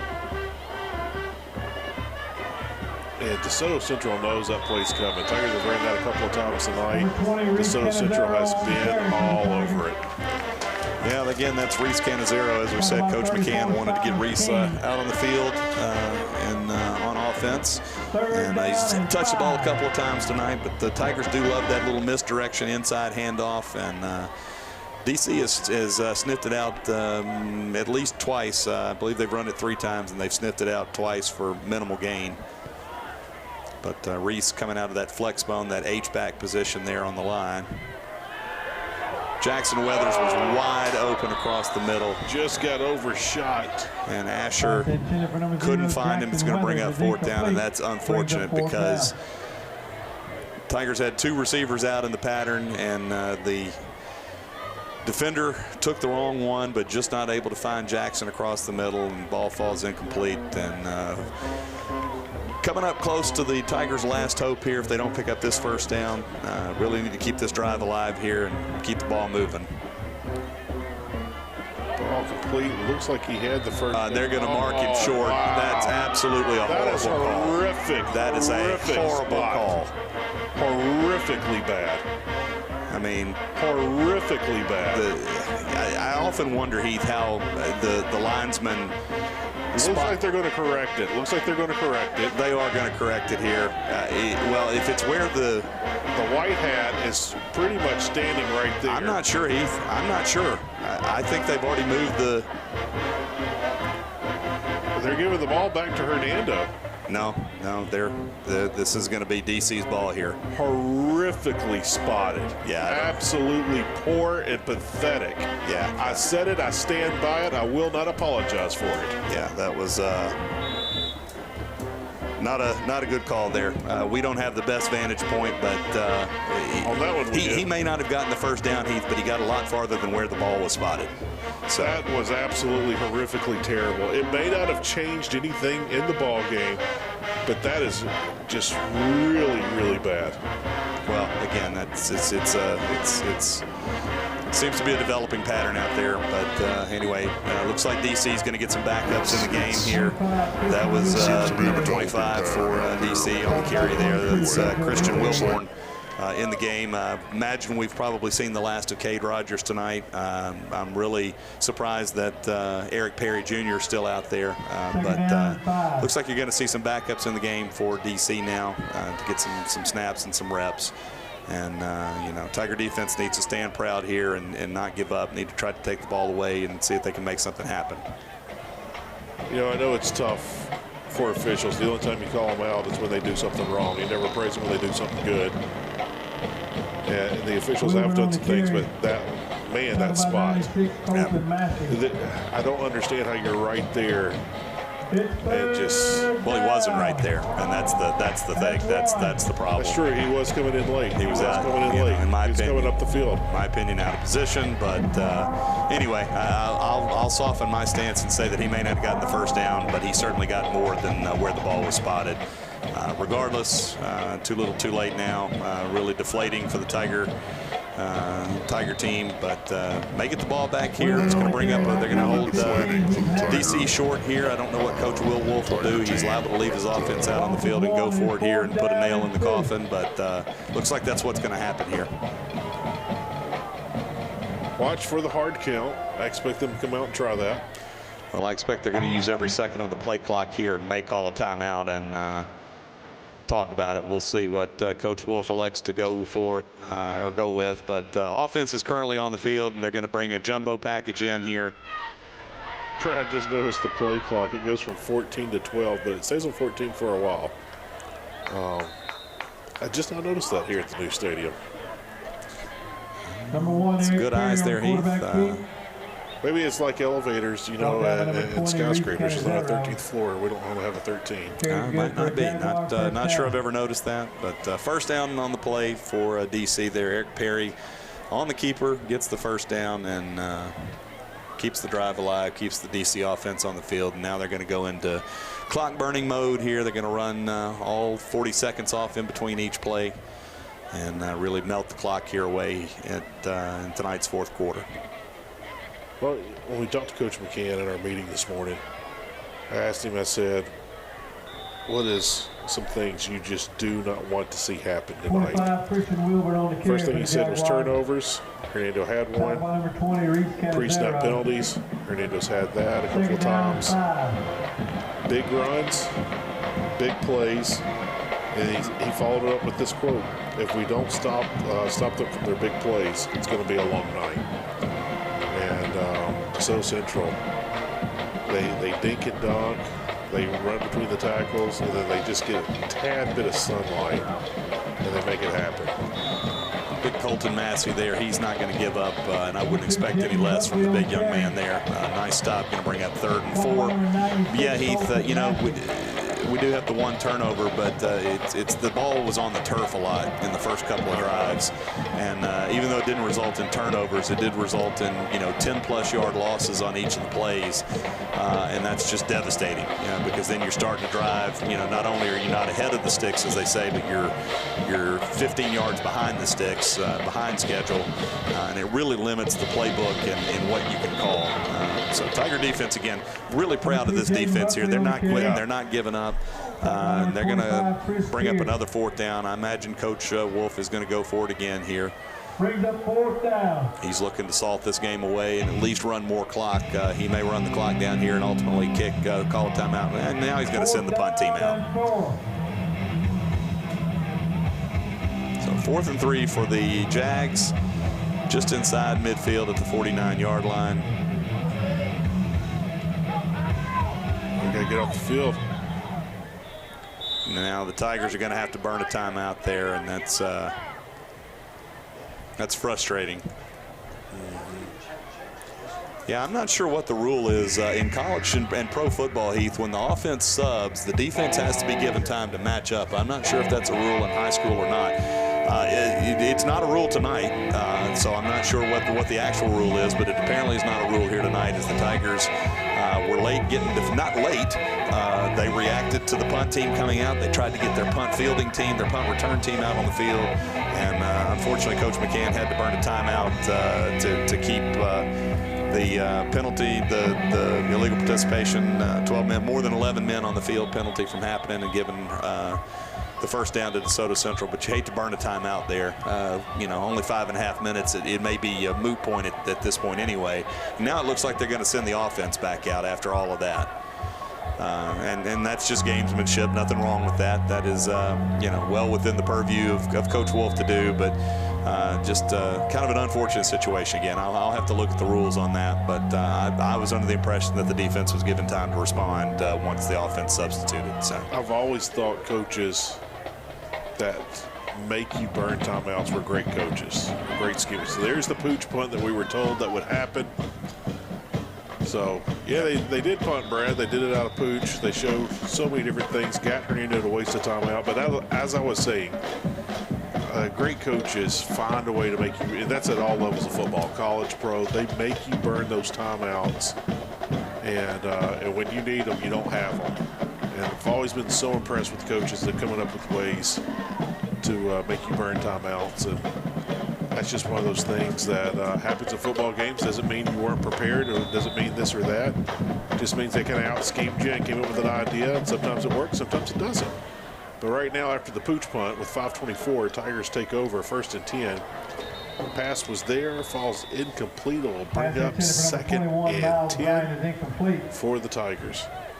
Yeah, that was there. A little bit too much mustard, and Miles Bryant not able to bring the pass in. It's going to bring up 2nd down. Best thing that happens there is the clock stops, but still 2nd and 10, and a missed opportunity there because Miles was certainly open and would have gotten a 1st down likely had he caught the ball. One thing that Coach McCann said, he said, I don't think we can match their speed. He said, but I do know we can knock them off the ball. And Hernando's definitely done that tonight. They have been physical 3rd down and 7. And have really knocked DeSoto Central off the ball. But that speed, that DeSoto Central speed, and great one, Vince Lombardi said it. You can outlick smart, you can outlick strength, but you can't lick speed. Well, Jaguars certainly have that. Another penalties are really starting to pile up here late in the game. And look like we're going to have a false start against the Tigers. We're going to back them up 5 yards and put them now 3rd and 12. 4 minutes, 46 seconds remaining here in tonight's game. 35-14. DC on top. Brad, we were talking about the 1900s. Playing a little salt and pepper over there by the DC band. Yeah, the 1900s. Now, quarter of a century ago. Salt and pepper and Spinderella. DJ Spinderella. Oh, there's the bad snout. Now, And let's see what the looks like DC came up with the ball there. Not sure what the deal was there. I think maybe they thought DC had jumped and were trying to get an offsides call on them on the hard count, and looked like a little miscommunication again.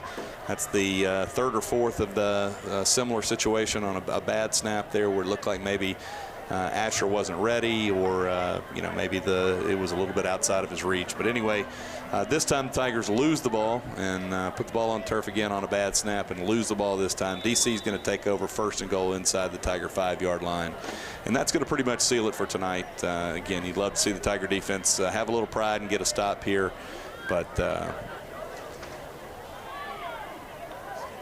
just a series of unfortunate events for. And we'll get a backup quarterback in now. Looks like DC's got pretty much all backups in now. Look at the defense fighting to the very bitter end.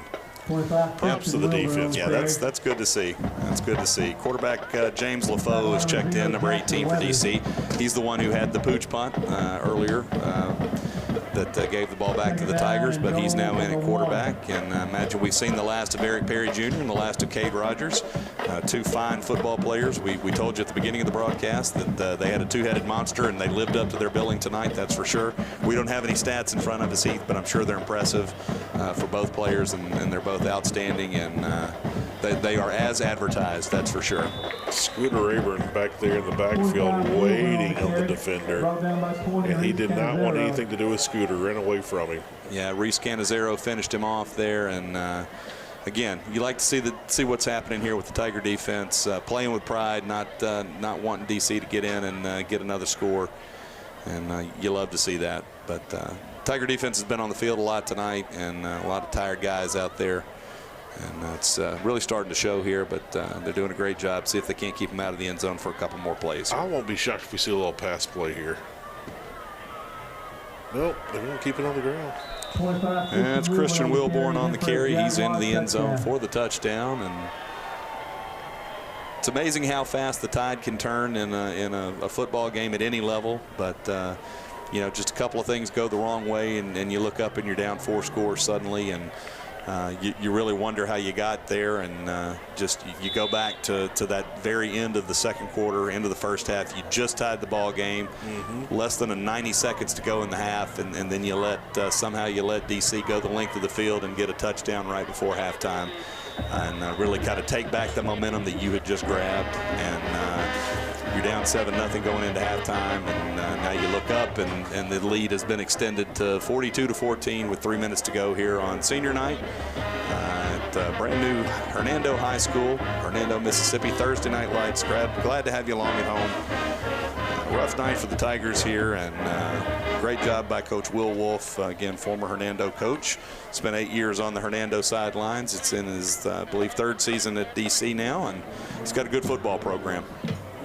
Yeah, DeSoto Central here the past couple of years, they've either been very dominant or not much of a factor. That's kind of been the case over the years with DeSoto Central. So Coach Wolf trying to bring some consistency up there. And, as you mentioned, we saw what Coach Wolf did over the years here in Hernando. It was very consistent. And wish Coach Wolf the best as the remainder of the season goes. Bad kick again. And, again, Brad, it wasn't intended. He just missed it. It takes a funny bounce. And Jaguars fall back on it. It's just been one of those nights, Brad, for the Tigers where they've just been a half step away all night. Yeah. And well, Heath, that's just not something you really practice, right? I mean, you don't want to devote. It's happened twice tonight, so but you don't want to devote any practice time to. And again, the MO for the DC kickoff squad has been that little short pooch kick, but the 2 times that the ball has popped free and DC has recovered it, those were missed kicks, right? Those were not on purpose. But well placed, and credit to the DC team.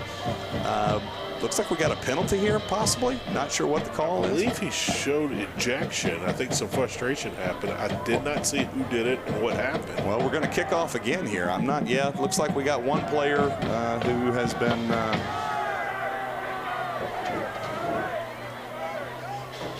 not sure what happened here. I'm not sure what the call is, but we're going to kick it off again from the 40, so there's no yardage penalty. Have no earthly idea what just happened. So he claimed that it didn't go 10, but it did go across midfield.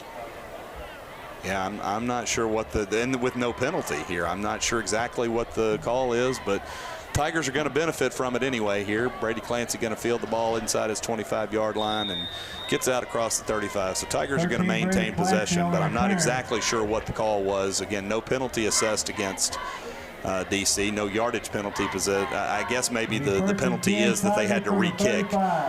So there's no yardage penalty, but the penalty was they had to re-kick and it wasn't their ball. But again, just under 3 minutes remaining here on senior night in Hernando. 42-14, DC with the lead here in the late in the game, and Tiger offense back out on the field, see if they can get something going here late.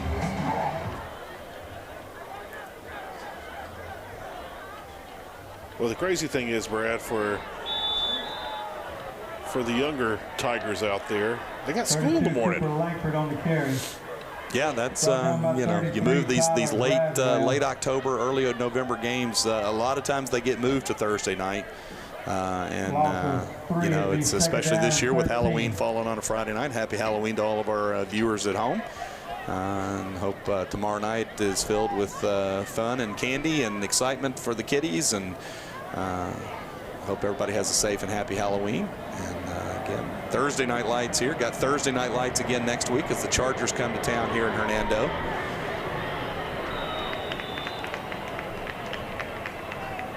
The plane's flying over pretty low. Low fly over on that last plane. Yeah, you might have actually caught that up on the 3rd down and 7. On the field right there. That sounded like you scraped our roof there. Now, Brad, you mentioned Halloween. We talked about this on the radio show today. Is there a Halloween candy that everyone loves that you just don't care for?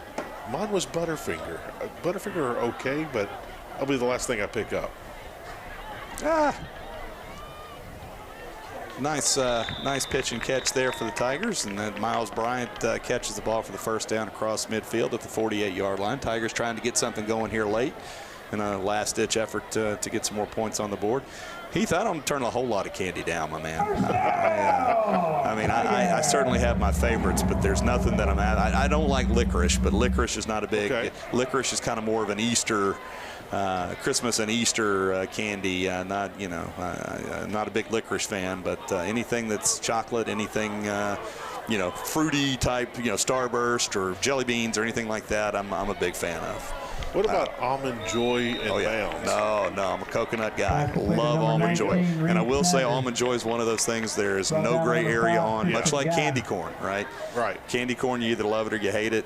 I love it, and I love the stuff they do now where you take like 2 peanuts and you take candy corn and you take a Hershey's Kiss and you put them all in your mouth, and it makes this delicious flavor explosion. But anyway, I'm a big fan of Halloween candy, and in fact, we've already been through 2 bags at my house between my wife and I.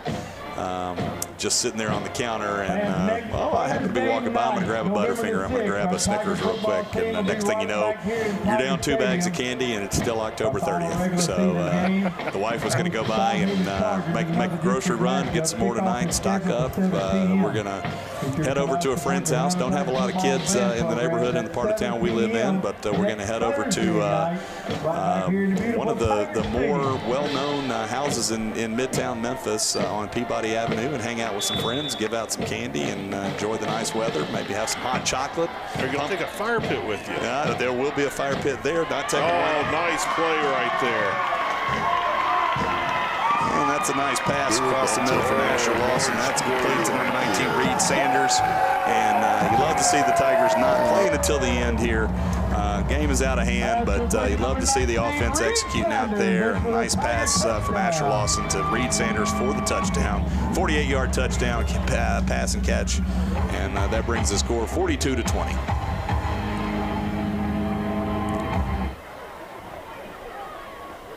You know, Brad, that was the first score there since the second quarter for the Tigers.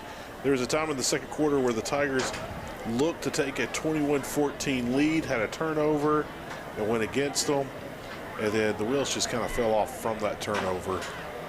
Again, the Tigers played hard all night on both sides, and we talked about it repeatedly. They're just either a half step behind or DeSoto Central's just a half step ahead. Yeah. And that's just been the case. And we talked about the team speed. Hernando's definitely the more physical team, but that team speed, man, team speed kills. And that's what you've seen tonight with DeSoto Central. Yeah, DeSoto Central's a well-coached football team, and they got a lot of athletes. And they're quite physical themselves. Yeah, no, they are an outstanding football team. They're going to move to 3-1 in district play and 7-3 on the year. And got a big game hosting Tupelo. Them Blankets, the Golden Wave, come to town next weekend. Probably next Thursday night if I had to bet. So we'll see what DC can do against Tupelo. Again, Tupelo lost only one game this year so far, and that was to the best team in the state. They're the second best team, and they lost to the best team in West Point.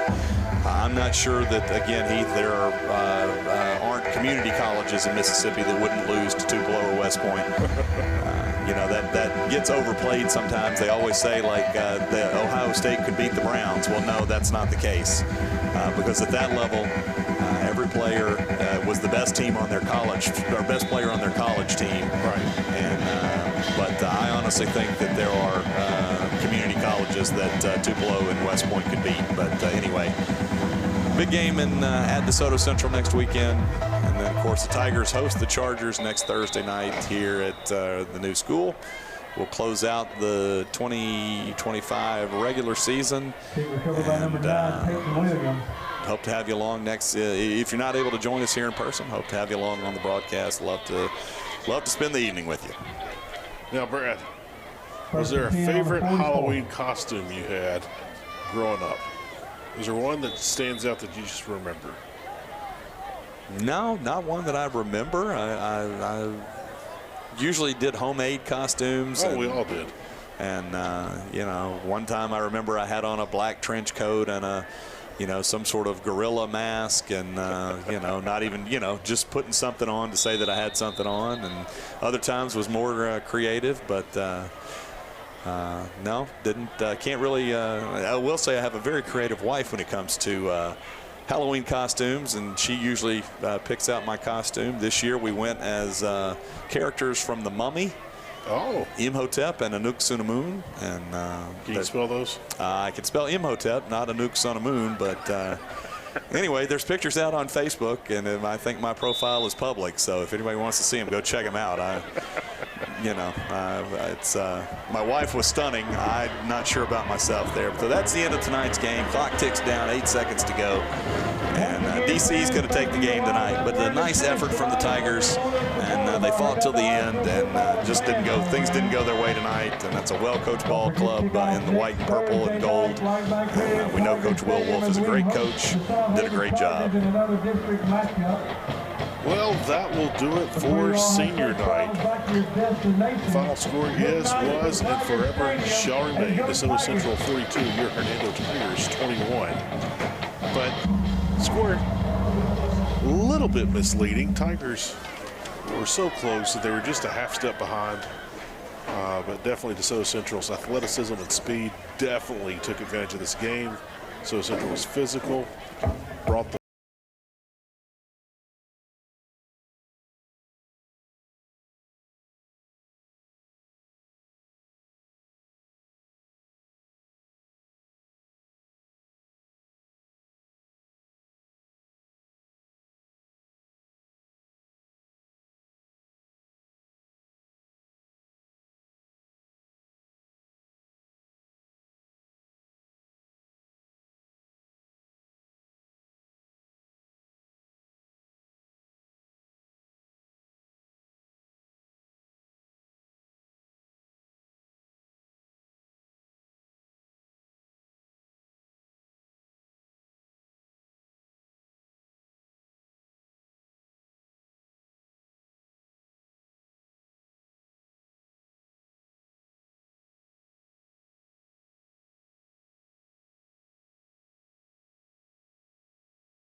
the campus of Hernando High School. Good night, everybody.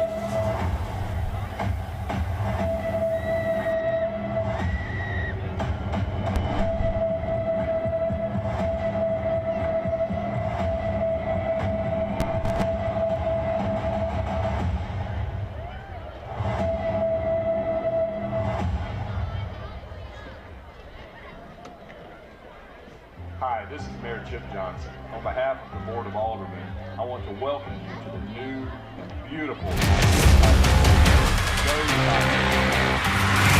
I'm all in! Are you? We look forward to 4 generations of business. Kurt King. There's several families that we've sold 4 generations of vehicles to. 4 generations. On the retail side of things and sales side of things, there's been, families that have dealt with my granddad and my dad that now deal with me. You don't sell cars, you sell yourself. We try to take everybody's needs the way they see them. I'm just thankful to be where I am. With Kirk Auto Group, I hope to do right by my family. Whatever your automotive needs, just know Kirk can. Introducing Domino's first ever stuffed crust pizza.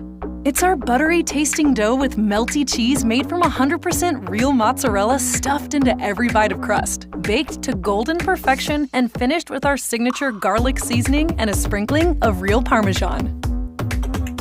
It's cheese on cheese on cheese. Try Domino's first ever stuffed crust pizza tonight.